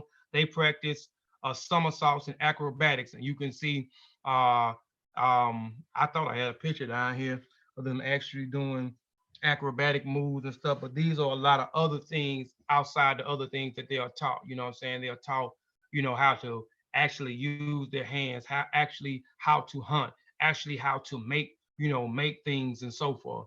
All right. In case the case of the Sandy girls training, it is complementary lines and it's also symbolic. The girls are instructed as their attitude toward their husbands, other men, and their following wives. There is some training in home craft, sex matters, the care of children, and the various duties of housewives is expected to be performed. So the girls and the men are learning. The girls are learning how to be women. And again, the men are learning how to be men. They're both learning their roles. You know what I'm saying? They're both learning things with hands. The woman in the bundle society, Sandy society, also learning how to use their hands, do home crafting. The Zoesis and the Legbos are teaching these young initiate girls how about childbirth. You know what I'm saying? How to give birth, um, um, how to deliver a child, uh, about medicines, about herbs to use, about the female body. They're also teaching them about sexual matters. So they're teaching them also, again, you know, woman with woman. I mean, woman with man, man with woman, but they're also discussing with sex with them. And I know that a lot of us, it feels uncomfortable to talk about sex to our young kids, whether it's a female or whether it's a young boy. I have a 12-year-old son, and I have talked about sex with him numerous of times. He's on the 12. Oh, he's too young. No, he's not too young to learn about sex. So I teach him about sex and how to be responsible, and I also teach him that he should wait till he get married before he have sex. But if he has the desire and he doesn't have the discipline, which I try to teach him the discipline, but if some for he don't have the discipline, or he may can't overcome being influenced to, because I can't be there and hold his hand every step of the way. I am teaching him about sex. So I'm teaching him how to wear a condom. He's 12, but I'm teaching him, taught him how to wear a condom. I am teaching him about the different diseases that he get if that he can contract by having sex with any and every body. I am telling him that this is what happened if you don't protect yourself, if you don't have the discipline or can't overcome the urge, even though I want you to wait till I have sex. I wish he was here today. I will have him to come in here and repeat what I told him, or I can ask him questions and he'll repeat to you what he can get if he has sex with any and everybody. He can tell you how to use a condom. He can tell you if he has a young female pregnant, what is his duty, what is his role, what is his responsibility, how he's gonna man up and take care of that child. So it's never too young to teach your kids about sexual matters or teach them about sex. They're never too young to old, and you need to start preparing them now, because kids are starting to have sex way at an early age, and it's too hard have kids way at an early age.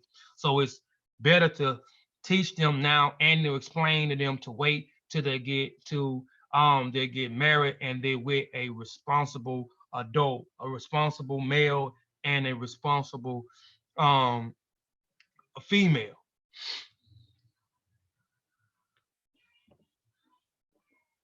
A general and important features result from both Poro and Sande is in the sense of comradeship imparted. Initiates obtain a feeling of participants in a national institution. The common bond of the society unites men with men and women with women, fellow members over the very wide area, and to attend. All right, I'm gonna stop right there. The common bond of the society unites men with men and women with women as fellow members over very wide areas. Okay, so the bundle Sande is a woman's secret society, which they have a common bond. When I talk about those common bonds, I even talk about after they initiated the things and the bonds that they have and the other things that they have in place for the women and the support systems that they have after the initiatory things. I'm not going to say it on here, but just go to Massey Warrior Clan YouTube channel and check out the Bondo/Sande Secret Woman Society presentation, which I did over a year and a half ago, which is the counterpart to the Poro Secret Society for the men that I'm talking about. But I want to ask a question to see if anybody paid attention. I want to ask two questions real quick. One of the questions is the Poro and the Sande Society. The Poro for the men, the Sande bundle for the women. The Poro, where can you find the Poro and bundle/Sande Secret Society except in We already know Sierra Leone and Liberia. Where are the other two places you can find them? I just want to see if anybody been paying attention. Ain't to put nobody on the spot. It's just, you know, just asking. See if anybody paid any attention, man. And peace to everybody. See if anybody paid attention. But peace to everybody, man, in the chat, man. Peace. I see Brother Sheffron, peace, Brother Sheffron. Sister CK, peace, Sister CKK, Relentless Mac, peace, M Hotep Ra, peace, peace, peace, peace, peace, Lakeisha Dunn. If you still in here, peace, peace, Oku Cromanti, peace, brother. I am Sosa, peace, peace. Nasseria, peace. Again, peace, ACL, UNIA. Yeah, Guyana and Ivory Coast. Yeah, Guyana and Ivory Coast. So the Poro Society you can find in Guyana and in the Ivory Coast. Cultivar. Come on, y'all. All right, another question, real quick. And it's not to put nobody on the spot or anything, man. It's all good. The other one is the Poro. Okay, now we established that the Poro Society and the Poro Men's Secret Society and the Bondo/Sande Women's Secret Society is not only exclusive to Sierra Leone and Liberia. It is in Guyana and it is in the Ivory Coast, right? So when we talk about the Ivory Coast, now the Ivory Coast, the Poro Society now is a little bit different now. How is the Poro Society in the Ivory Coast a little bit different than in Sierra Leone, Liberia, and Guyana? What is a little bit different with their Poro Society?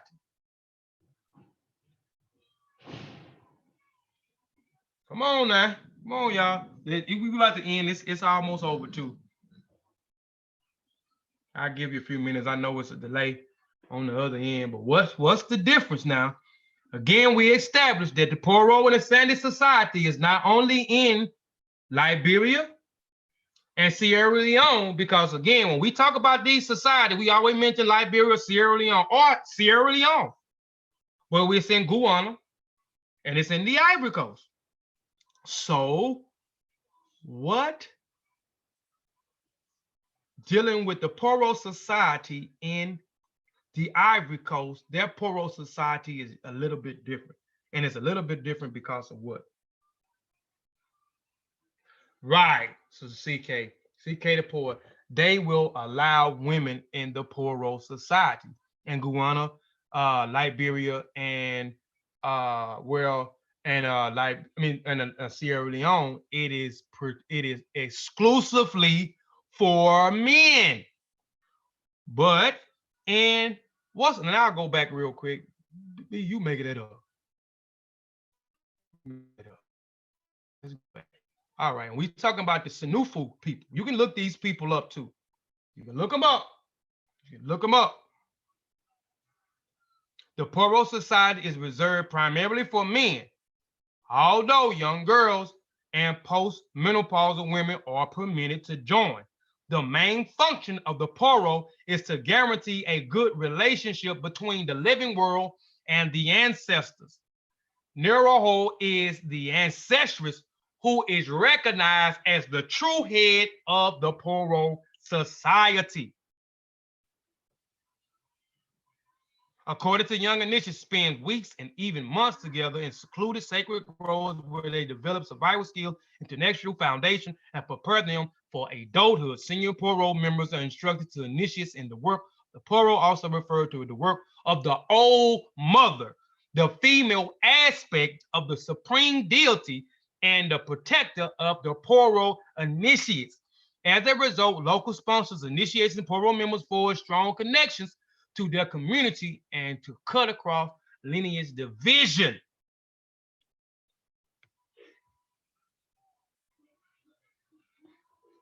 Have some discipline, Imhotep Ra. He said booze. Got to have some discipline when them booze come across there. I can't even post anything on on Facebook or even on the Mossy Word Clan like page with boobs anymore. I done got hit a few times. People think that I'm trying to exploit these young women or young girls, and they, and they don't understand. These people walk around like this.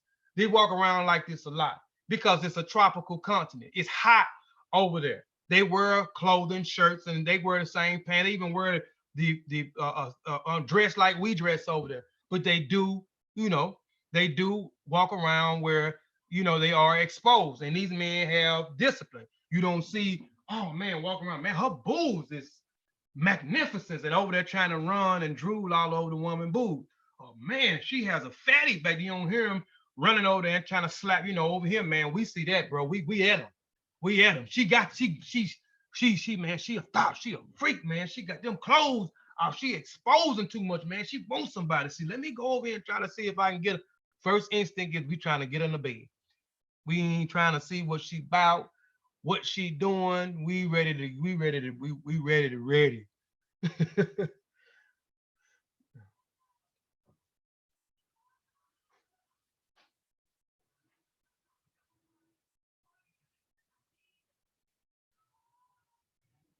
Yeah, they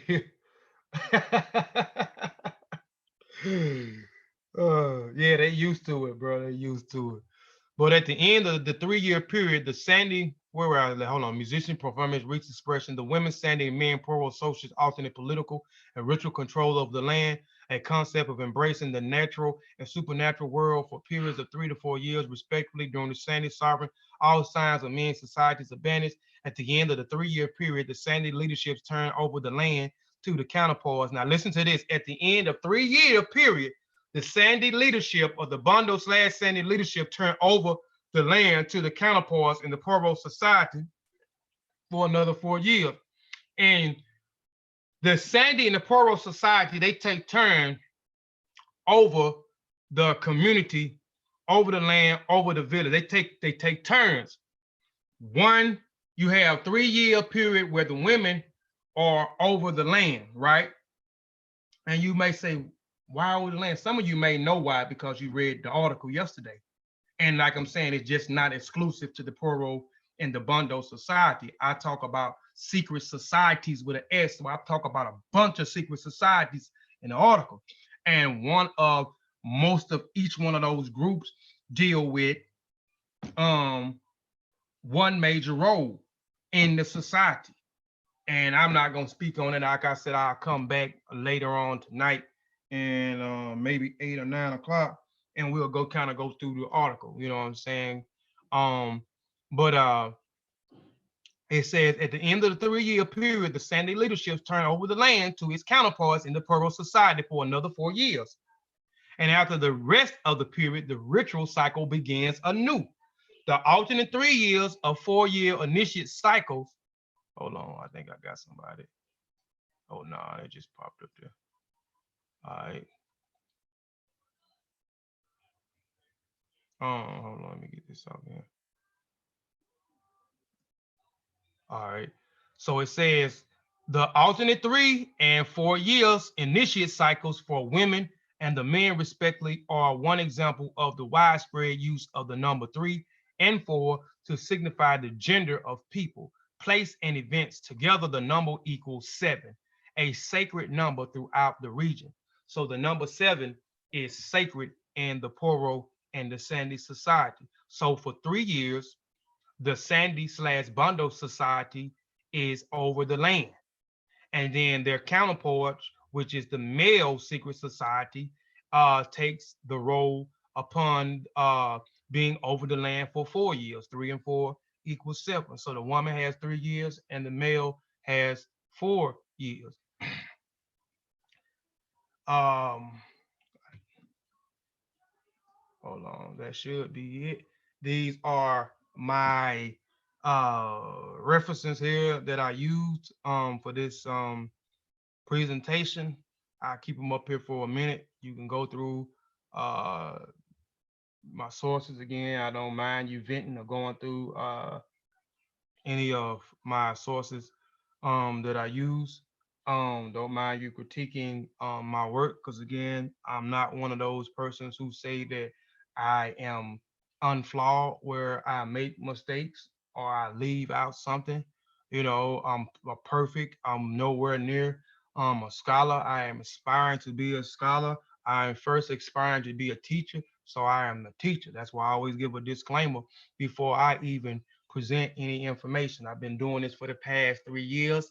I still consider myself to be a student and not a teacher, but I've been studying African culture and tradition since 2013. This is my lane. This is the lane that I'm gonna stay in when you talk about African culture and traditions. Um, um, so I always have to put a disclaimer out there. Like I said, I don't mind critique, long as you come to me in a positive way. I say it all the time. That's why I say I can always update my information. I can, if I make a mistake, I always come back and I always do a part two. And I have made some mistakes in the past. That's why you will see some part twos and part threes of certain things. Some of it is because I can't put it all in one presentation. Some of them are because it is expounding. Some of it is to correct some of the information that I may have that no one pointed out to me. I might have I pointed out to myself as I buried and went through some of it, or got some more information, ordered some more books, got a hold of some more articles, paid for another article, paid for something to cite that gave me more information that it may be expounded a little bit more than what I have already had. So again, I'm not perfect. I don't mind people critiquing my information. I hope this presentation was very informative. I hope people understand what the Poro Society is, as well as what the Poro and Sande Society is. And if you don't know about the Bundles/Sande Society, you can go get some of that brief information on the article that I did, and then you can go to the Moxie Warrior Clan a YouTube channel. This channel, type in Bundle Secret Woman Society, or just stroll through the archives so you find that presentation. Click on, I give you a full presentation, in depth on those women secret societies in Africa. But in this presentation, I also gave you the Yassi Society. I gave you brief little information on the Yassi Society. That is another secret woman society in Sierra Leone and in Liberia. So check those women out as well, because again, especially when we talk about Liberia and Sierra Leone, Pacific Sierra Leone, we always throw up the Poro names, and we always throw up the Bundle/Sande, but there is another group as well as the Huma, who also over uh, um, uh, sexual matters and other things like that. You have the Wandi, this warrior type class in that particular region as well. Um, that's all I got, man. I got Brother Sutek on the panel. I don't know if he got anything, man. Anybody got any questions in the chat? If you got any questions in the chat, no more locked doors. Um, Hit me with them. You know what I'm saying? I don't mind asking some questions if you got some concerns, or you don't. Peace, brother Sanel. Peace, brother Sanel. Peace, brother Sanel Sankofa. Um, Good to see you, brother. Good to see you.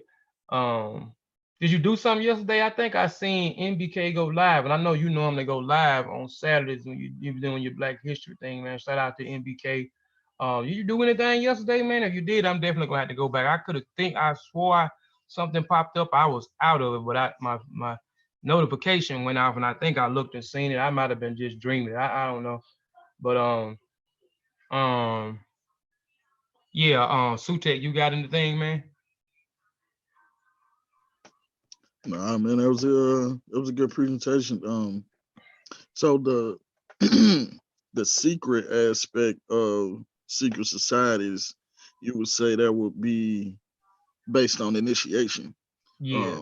People that's not initiated, it would be a secret to them, right? Right, it'll be a secret. It'll be a mystery. That's why people use that terminology all the time. Even when you deal with Egypt, they always say it's a mystery because they don't understand it. It's a Right, mystery mystery. systems. Mystery of right. So yeah. Yeah, it looked like the initiation rites is a good way to get these young adults ready for adulthood. Um, Building it seems like a way to build character and also to like establish a brother slash sisterhood between the peers. Mm-hmm. Yep. Exactly. I Yep. think we need that in our culture in African American society. Mm-hmm. We really do.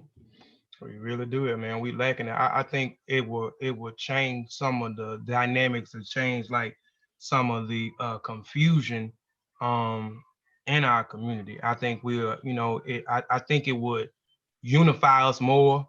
You know what I'm Yep. saying? I think it would make us acknowledge another person being because in African culture, uh one doesn't exist unless it has a name and is being acknowledged.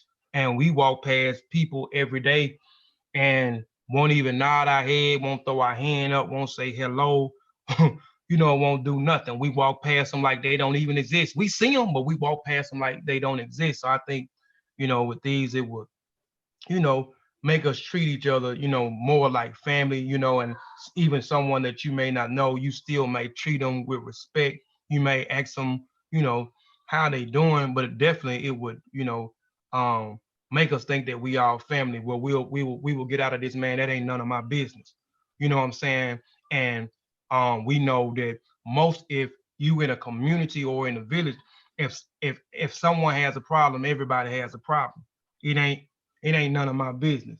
That's the other folks over there. That's their business over there. Everybody tries to uh rectify the problem or come up with a solution because they recognize each other as brothers and sisters, as family. You know what I'm saying? So I got to help my family. I got to help my family out. But it also, not only with that, and I know like people hate to hear about that, you know what I'm saying? But that's their problem. You know what I'm saying? And I already established I don't have a problem with that. I have people in my family that there, but it also, it like even with this Poro society, but I done showed you with other different societies, or even just with the rites of passages, you know, going to the adults' rites of passage, going through these rites of passages, it is teaching a woman the role of a woman and the role of a man. It's teaching about the sexual matters, a man with a woman with a man, because in order to, and the most important thing surrounding around that union, the unification of a man and a woman is life. It is bringing children into the world. You know what I'm saying? And these children are these different lives are utilized to make the community in the village better because they understand their strength in numbers. You know what I'm saying? Also, it's teaching them about eldership, when even with the Poro Society, when they was talking about how they was naming from the one who passed first and all this. It's teaching them about respecting those who came past them, and the link between the eldership and the youth. You know what I'm saying? The youth respecting the elders and the elders respecting the youth, things that we don't see. That's another thing that is the division between us. It's not only the religion here that's got us divided, but it's every other thing that has us divided. Even the color, bright skin against dark skin. You know what I'm saying? That's the division. Oh, she thinks she pretty. Oh, he's a pretty boy, man. If that, or even love. Love is dividing us. We don't want to fool with people that's in love. Oh man, we want to down talk them, want to have nothing to do with them. We want to assassinate their character. You know what I'm saying? We don't want to support them. You know what I'm saying? For all these, so I think it would definitely stop a lot of the confusion in it. You know what I'm saying? When you're dealing with these initiatory rites or these secret societies or these different phases of life, man, it was definitely. I think we have to update a lot of them, you know what I'm saying, to fit us in this day and time. But I think they definitely would be better. It'd be better for us. She said, Kofi, did either of those groups ever transition to writing instead of strictly oral? Um, no, CK. Like most of the even when you get to West African history, that's why I did the oral tradition presentation, because I want people to understand how important it is for the oral tradition. And oral tradition wasn't just someone speaking to someone from mouth to ear. There were different phases. There were three different categories that was used in oral tradition in order to keep their tradition, their culture, their history, their heritage, their political views, their war tactics, all these things intact.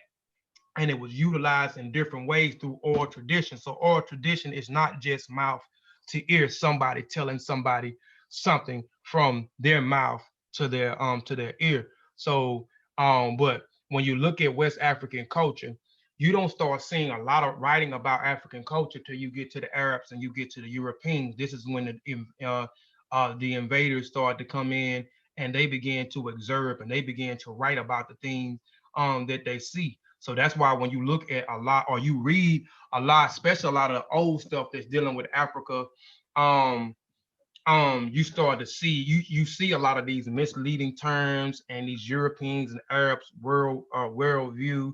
You see the disdain that they have for these people. You see the derogatory terms. So it is these other people that's actually writing about the people that they observed, because you had to look, you had the Arab that was in there that lived amongst these people that colonized this area, or even slaves.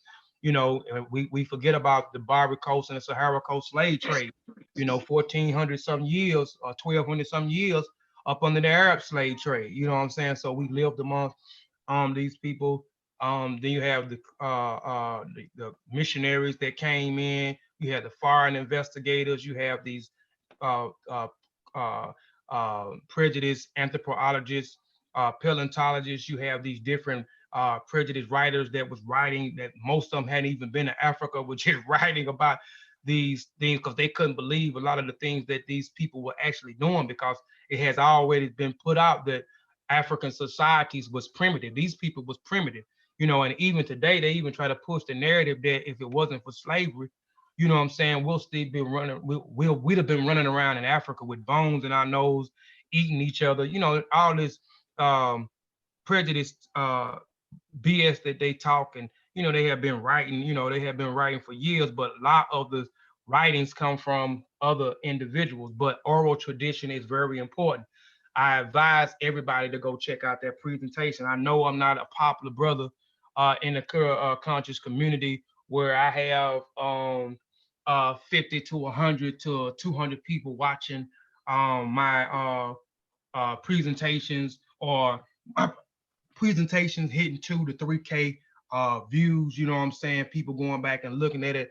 You know, I only, you know, I get from 200 to 900 views on my presentations, 800 900 on a good day. I don't know. Maybe I might have threw something in there that I normally don't throw in there. I don't know, but you know, I know that presentation, I think it's at like 250, 280, something like that. I don't know.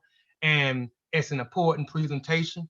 Or tradition. I recommend everybody go, and I'm gonna do a part two because I had more information to add to that presentation, but I was exhausted on Saturday to try to finish it. And then on Sundays, I added like maybe 3 slides to it because I promised the people I was going to do the slides. So I always try to keep my word when I say I'm going to do something.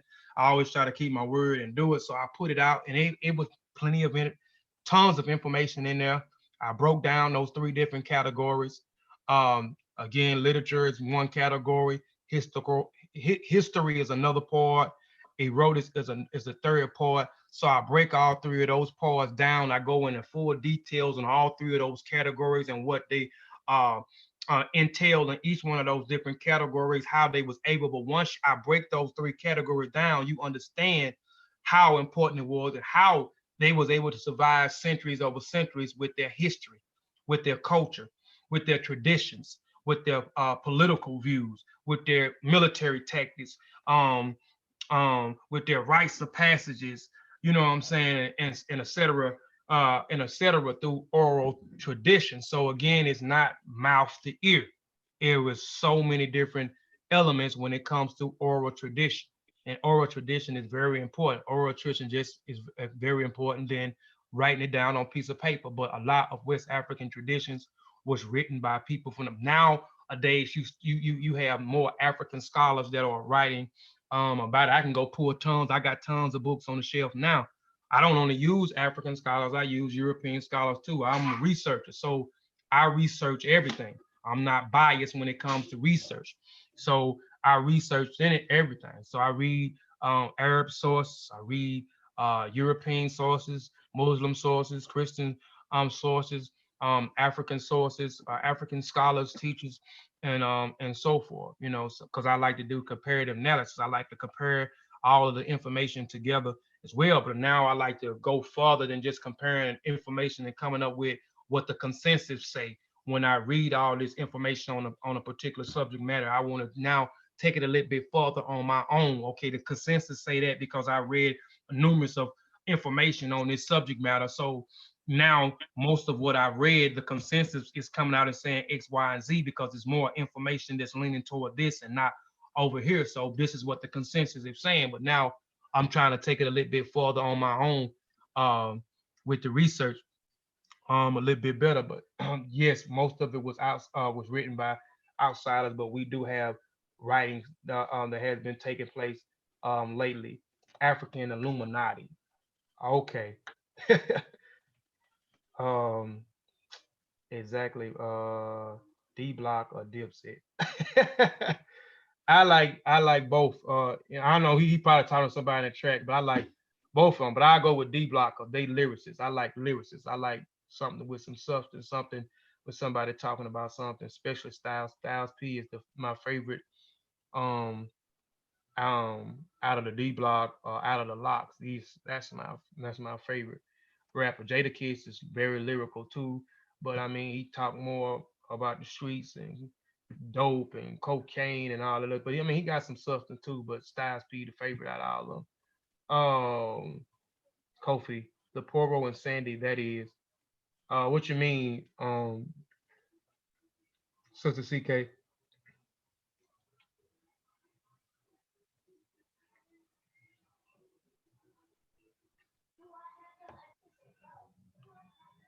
What up, True Story? He said African Illuminati.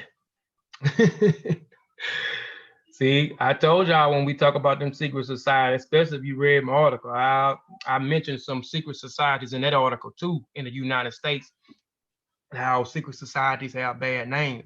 I use Illuminati as the last one in the United States, but you have like the major five uh, secret societies in the United States come into hand, and then the Illuminati is the baby. You know, the Illuminati is the baby, but a lot of people don't even know uh, Illuminati started, started by this German guy, and what he did, and his guy did become a Freemason because people was trying to link Freemason to Illuminati, but people don't have the full. And this stuff I talked about probably back in 2011. I mean, this was way before I had a YouTube channel. This is when I was traveling. I used to be a lecturer. I used to be a district lecturer. I was also a lecturer of my lodge, and um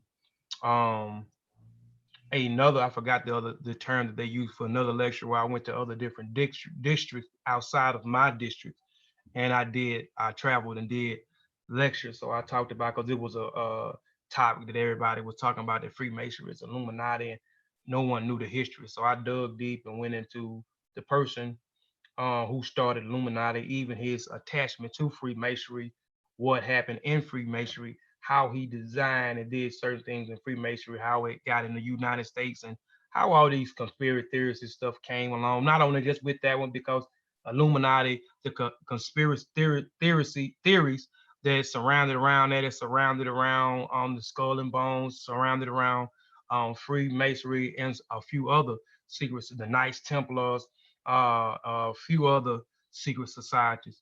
But anyway, um, what you mean, sister CK? Let me stop sharing my screen real quick. But what you mean? I'm gonna get off here in just a second. But what you was the Poro and Bundo? You was trying to ask us things. My people well trained around here. Shameful. What time period is this? What time period is what? The Watcher. Or you talking to somebody in the chat? I would think that today's technology, they would see the importance of writing and incorporate. They are, Sister CK. I just seen the question, but I already stated that they are doing that. You have scholars today. I mean, you have universities. That's why even if you go back and you look at like I say, man, and sometimes it'd be frustrating. And the reason why I'm saying sometimes it'd be frustrating is because, man, I have tons and tons and tons of information. Like I have a presentation called "What is the first thing pop in your mind when you think about Africa?" And I show that they have universities. They've been had universities in Africa. Even if you go back to Kemet had universities in Africa. They where you think some of the Greeks came and trained at some of these universities. West Africa had universities. I mean, then you got prominent universities that are over there today. So they are writing. They have universities. Sheikh Anta Dia has a university. I mean, there I showed that university, the Ethiopian school. I showed so many different universities in this presentation. So they are writing, they are up to tech, they are. I showed you cars.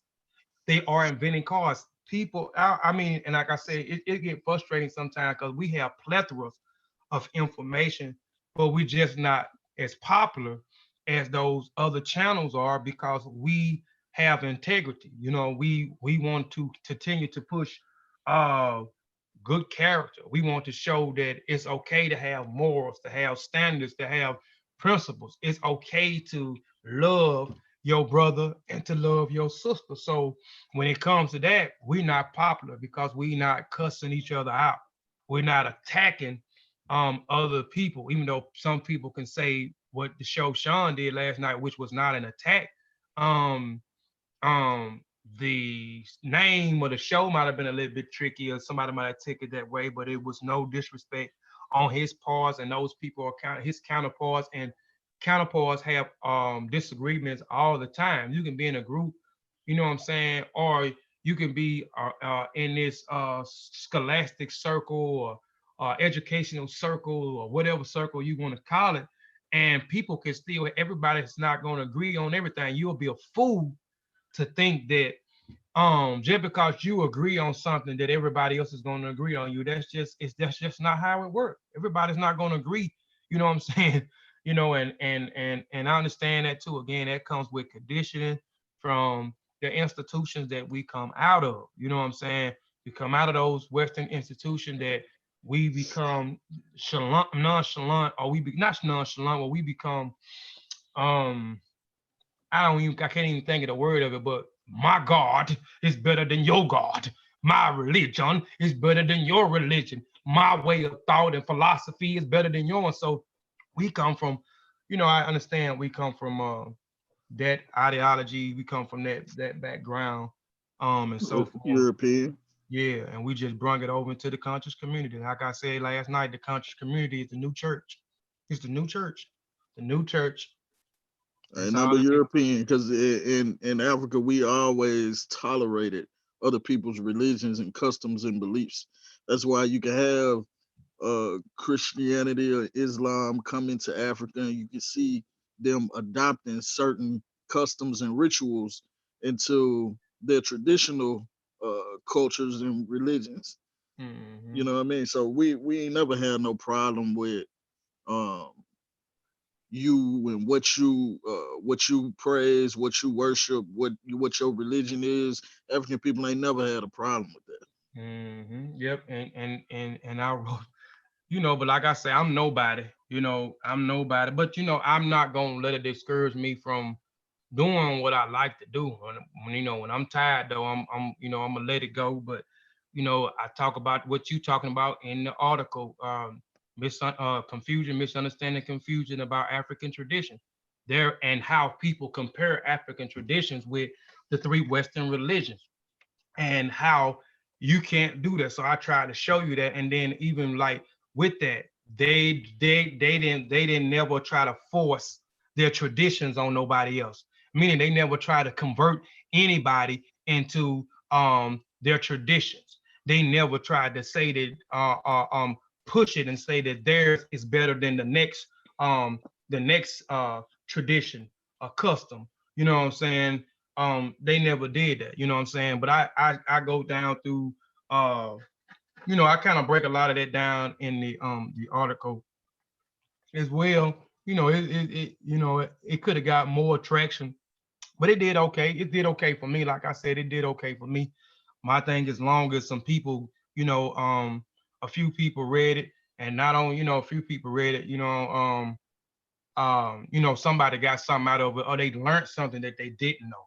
And that was the main thing. And my main thing was not to target, my main thing was to target the unstudied, the people, my people that's unstudied, that makes that regurgitate a lot of these European scholars, a lot of these foreign investors, a lot of these prejudiced paleontologists, archaeologists who are writings, and they're using their worldview and their perspective to describe the things when they was living amongst these people, or stealing and robbing from their culture, and so forth. Man, they regurgitating, because some of the things in the article that I stated in my article, the misleading terms and some of the stuff I was showing, that the people today are saying the same shit, that these people were saying, man, in the early 30s, the early 20s, the 1800s. The people are still using this same rhetoric. You know what I'm saying? And that's because that's why I say they are unstudied. You see what I'm saying? So, but like I said, I'm nobody. I just put out the information. If you get it, you get it. If you don't, you don't. You know what I'm saying? And but let's get back to some of the questions. Anybody else got any more questions? Because I kind of want to end this, because hopefully we're gonna come back on Kofi Piesie TV maybe in another hour, and we're gonna do a show on. I gotta make sure I can get everybody. If I can't, we just gonna have to table it to another time. But who is Kofi Piesie Families and Affiliates, a research team? It is a team, and you have seen these brothers. Brother Sutek is on the panel now. I normally have some of the other brothers on the panel, but we may have to tape, because I know one of my other brothers is having a personal issue that's going on in his family. And we're going to talk about that at a later time, because we always talk about debating. We always talk about some of these other subject matters. And I feel like that we need to talk about some of these real subject matters as well, or some of the things that we are going through. And one of these topics that when we wanted to touch on today, it was going to be /that/ the name of whatever it was going to be. I don't want to touch on it because he's not on the panel, but something really personal that I think everybody, what I'm saying, at some point may have went through with their family, or know somebody in their family or somebody in their community been through something in the same forms, and how can we deal with that? Or why the black man is being demonized for trying to protect his family. What can the steps we take to stop these certain acts from happening? Because some of these certain acts that I'm not speaking on is happening in the family, and the family members are the one that's doing these certain types of acts, and how some of these acts are being portrayed. The family know about it, but they wipe it and throw it up under the rug, or they try to keep it hush hush or keep it quiet. And the person who was trying to protect their family is the one becoming the angry black man, and the horrendous act that took place, and the person trying to protect his family from it is the one singled out and being punished for it, what I'm saying, and being ostracized for the actions that he has taken, or the steps that he take or she takes to protect one's family. So it's a subject that I think we really need to talk about, and we may come back in an hour to do that if I can get everybody on the panel, because I want to showcase. This was the reason why I got a brother Sutek. This is the reason why I got any Herit, Shawn, Khalfani. This is the reason why I got Avasa Nicolo Gunner. This is the reason why I got Satepanra Miriam. And this is the reason why I got T'Challa Bungara. At one particular time, I had a Sar MCA, also a part of Kofi Piesie Family and Affiliates research team. And this is a group that I started, and I wanted to exhibit these brothers' skill sets. So I actually wanted to come back and talk about these brothers' skill set, because each one of these individuals have a particular skill set to offer to the research team. So I just want to exhibit that, because and let them showcase that, and even tell some of the things that they may have coming down the pipelines, some things that may be happening in their own community or surrounding areas that they may want to promote or something that they may deal with. So maybe we'll come back in an hour and do a quick show on that on Kofi Piesie TV. But you can also check out on Kofi Piesie TV some presentations by our brother Sutek, brother Vasa, brother Satep and Rob Mariaman, any Herit, Shawn, Khalfani, Asar, Imka, T'Challa Bangara, and so forth. But Poro is in Mali too. You saying Poro? I mean, I'm not saying you're wrong. It could be because you when you study some of the people, especially the Mende people come from where?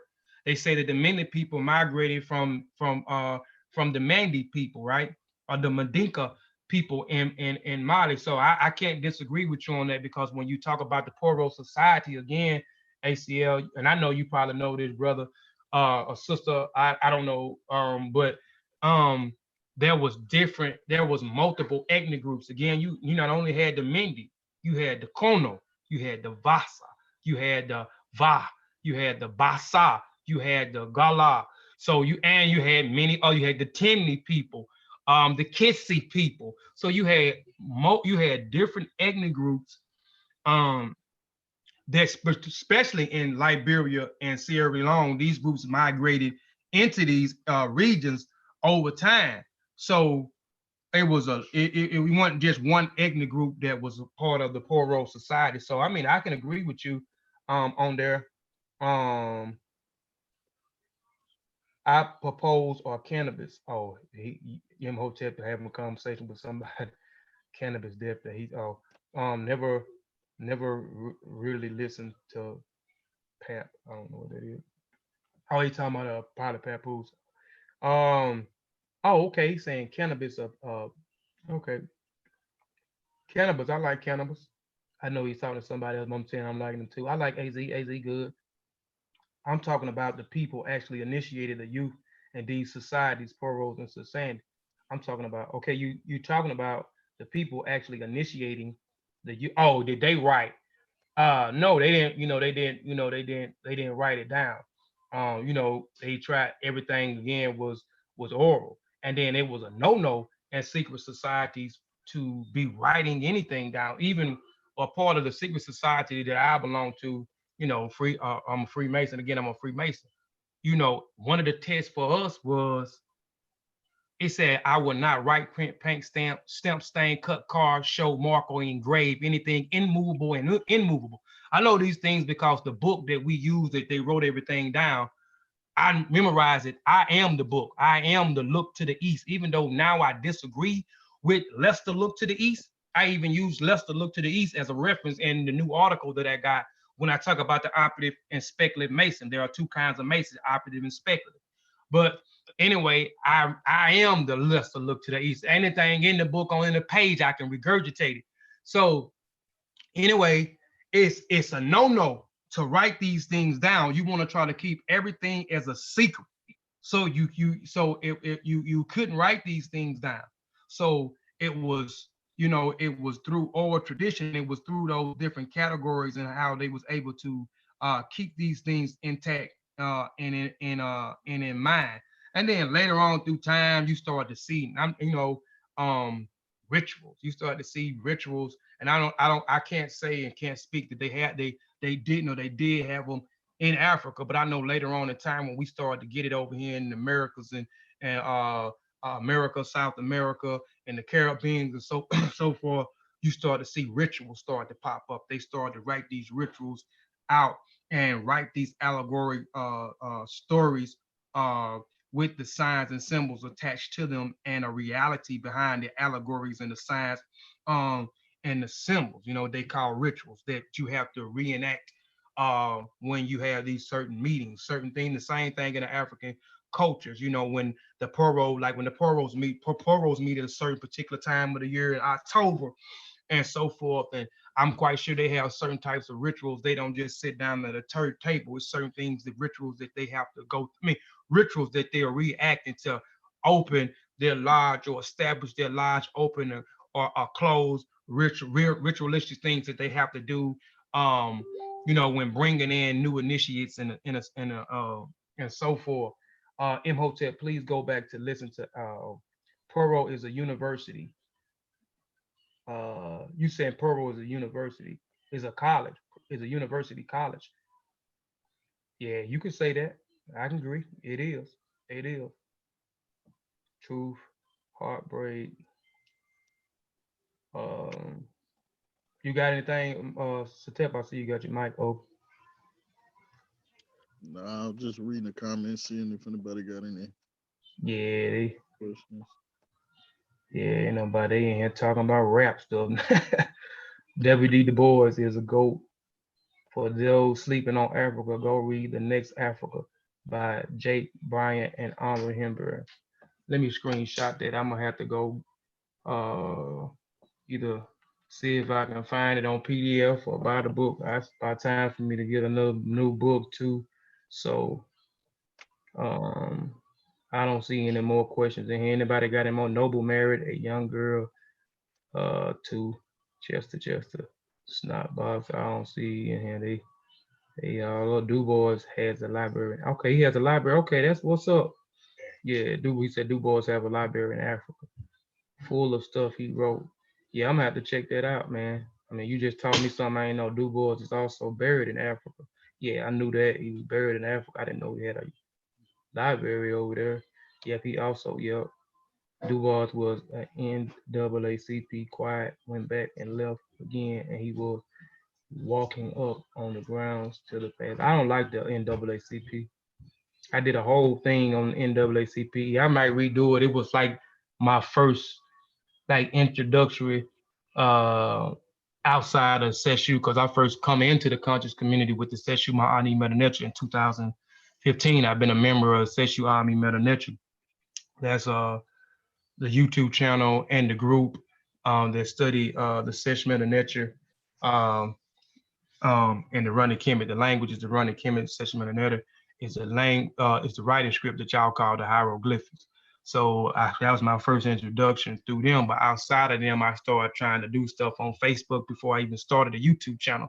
And I did something on the NAACP. I just digged on them and found a whole lot of stuff about them that I didn't like. Somebody might crucify me for that, but they wasn't for black people. And right now they ain't for. I just found that and I know Du Bois and a whole bunch of other people was members of the NAACP.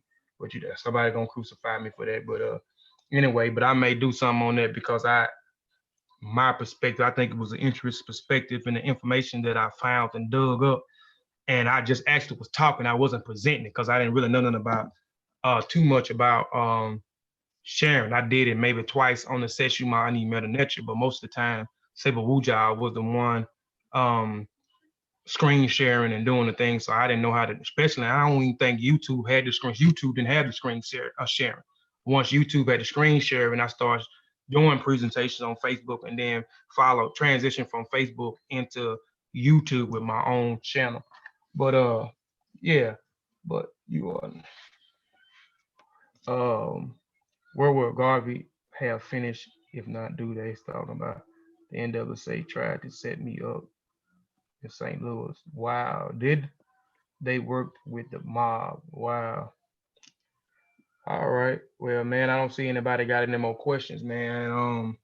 Like I said, and by the way, I gotta get something done. I'm laughing because I can't last week I posted and put something in the chat. It's all good. I mean, like I said, I don't care about what people say.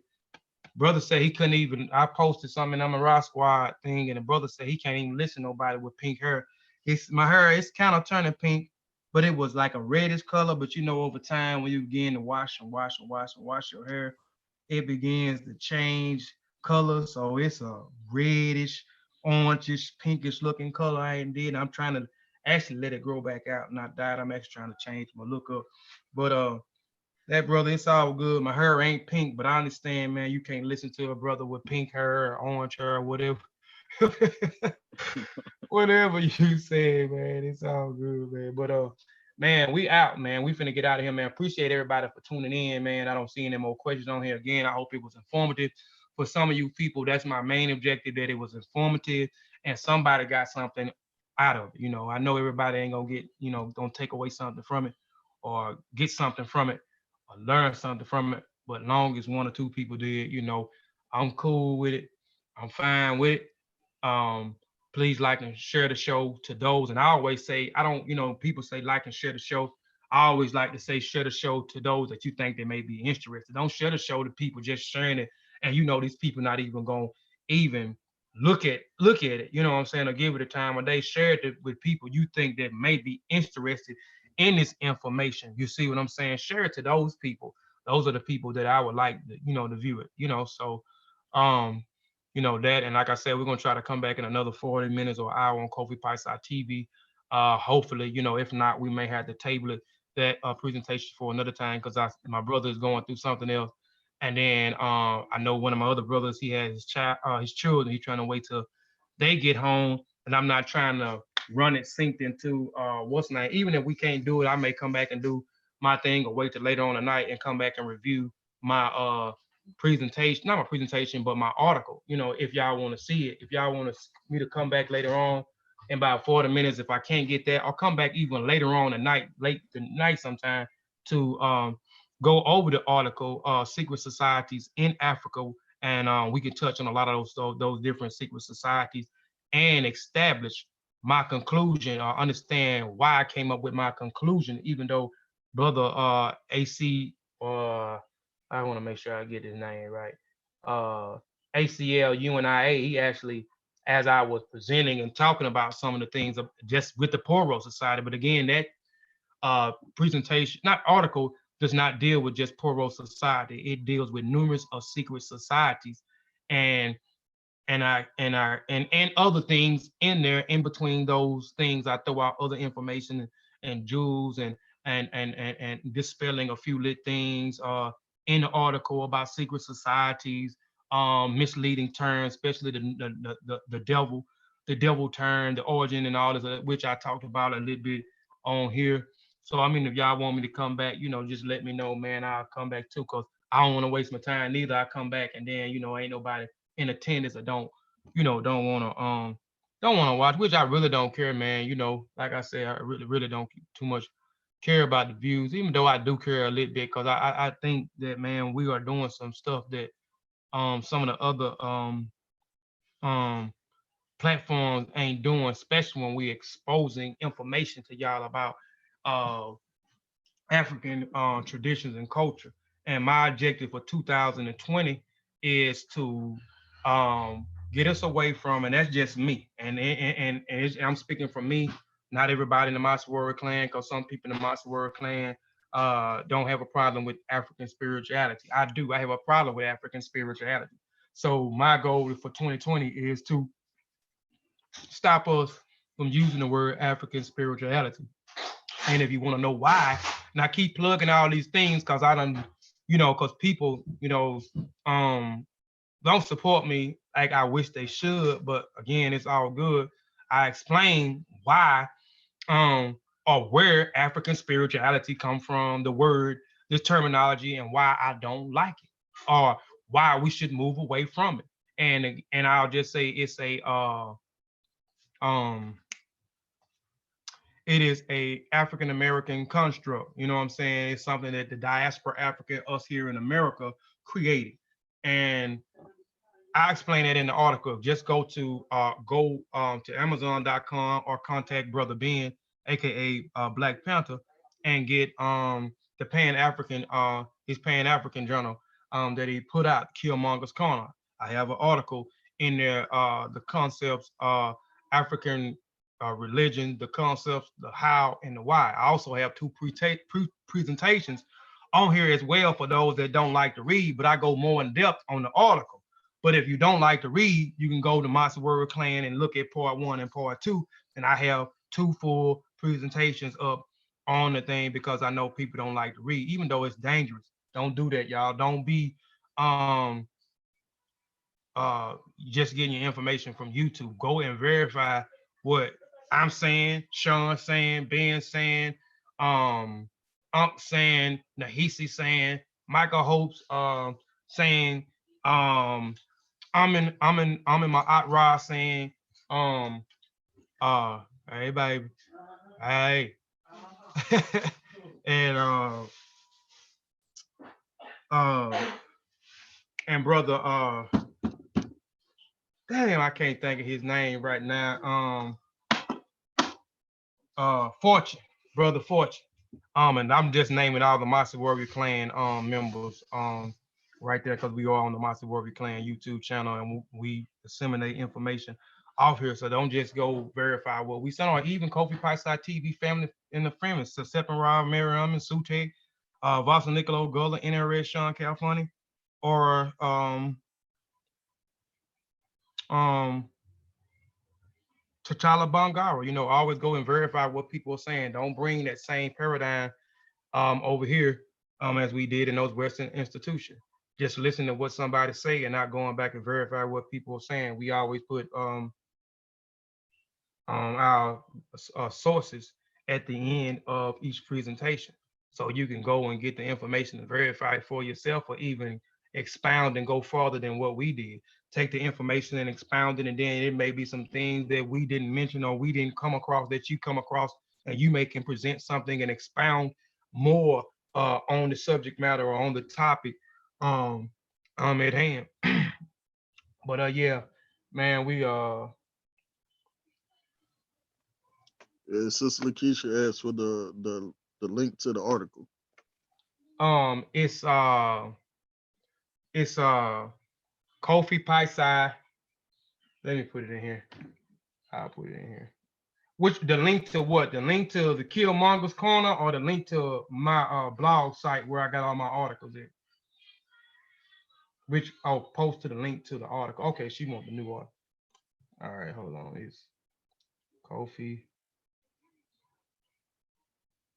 Piesie. I tell you what, this is what I do. Hold on. Let me go here. And it might let me do it. All right, let's go here. Give me 1 second, Lakeisha.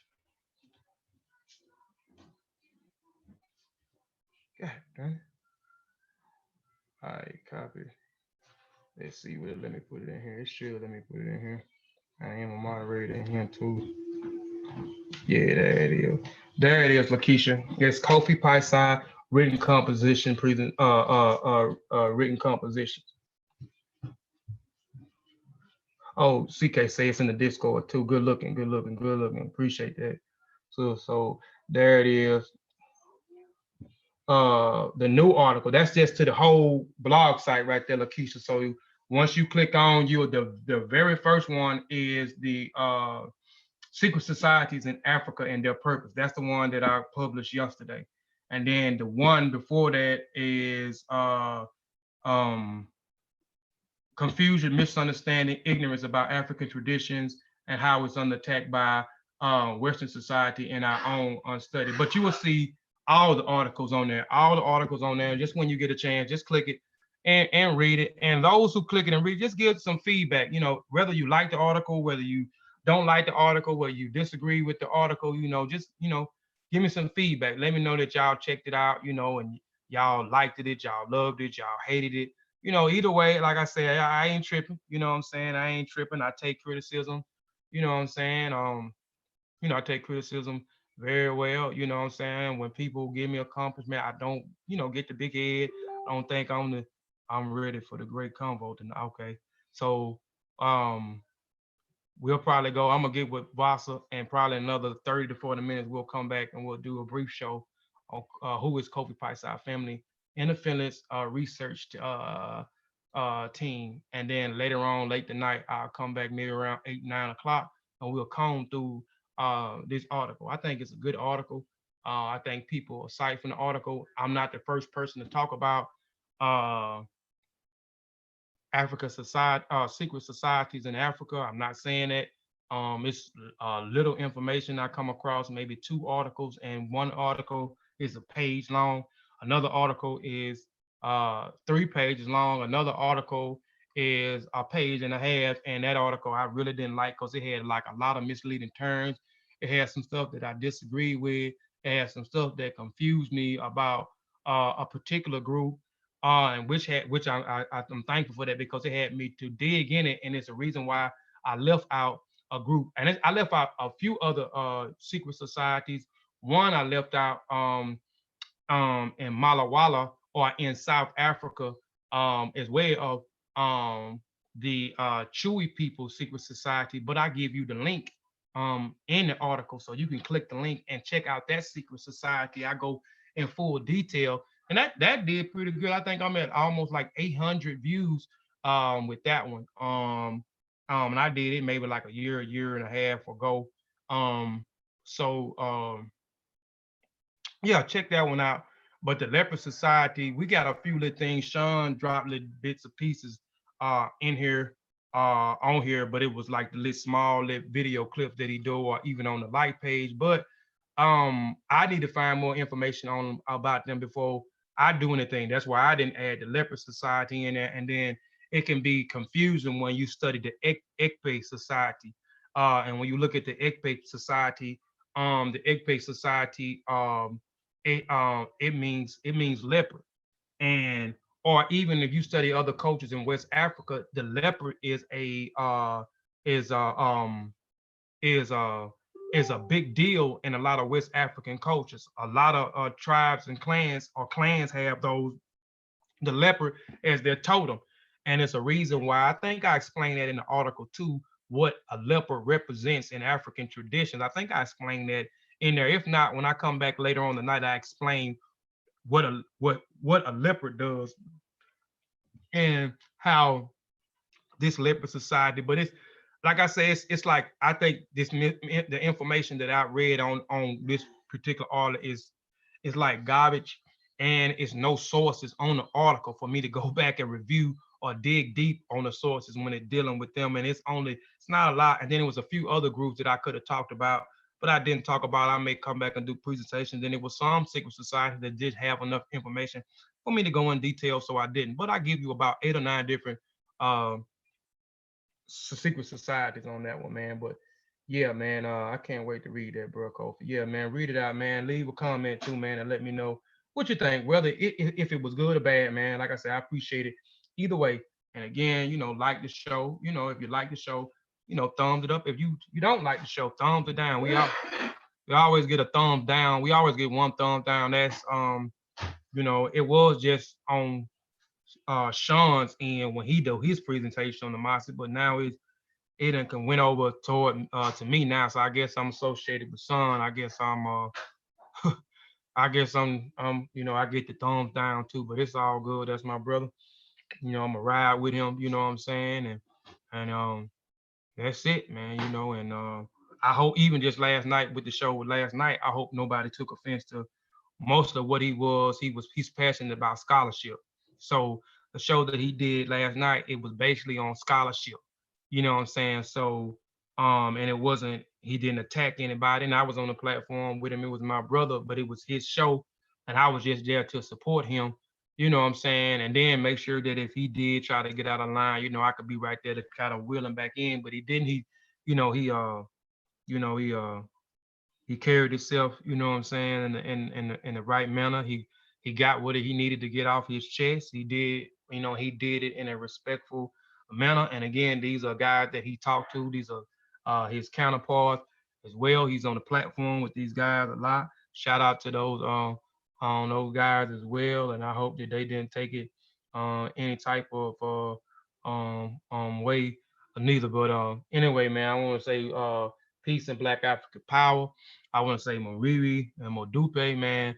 I appreciate it. And I say the same thing each show and continue to say it because I truly mean it. Y'all could have been doing anything else with y'all time, but y'all took the time, man, a few minutes or an hour, or however long this show was, or you popping off and on, no matter what you did, you took a little bit of your time, man, just to check out, to see what we had to say, man. So I truly, and we all truly appreciate that, man, because everybody's time is valuable, and I know my time is valuable, and we can't get the time back we lost. So I hope the time that you did spend with us, you feel like it wasn't any lost time. And on that note, I want to say Shem Hotep. Shem Hotep just means to depart in peace. I always say Fatmu Alafe, that means come in peace. When I first started the show, I always want to bring peace in, bring that peaceful vibe in. So come in with good character and come in with peace. And I always want to say Shem Hotep. I want you to depart in peace as we leave, man. Again, man, appreciate y'all, man, and Black African Power, man. And we'll see y'all in a little bit on Kofi Piesie TV. Kofi Piesie TV may come back twice today. If you got any time, please just tune in and check out what we got to say. We'll try not to keep y'all too long on either one of them, man. But we out, man.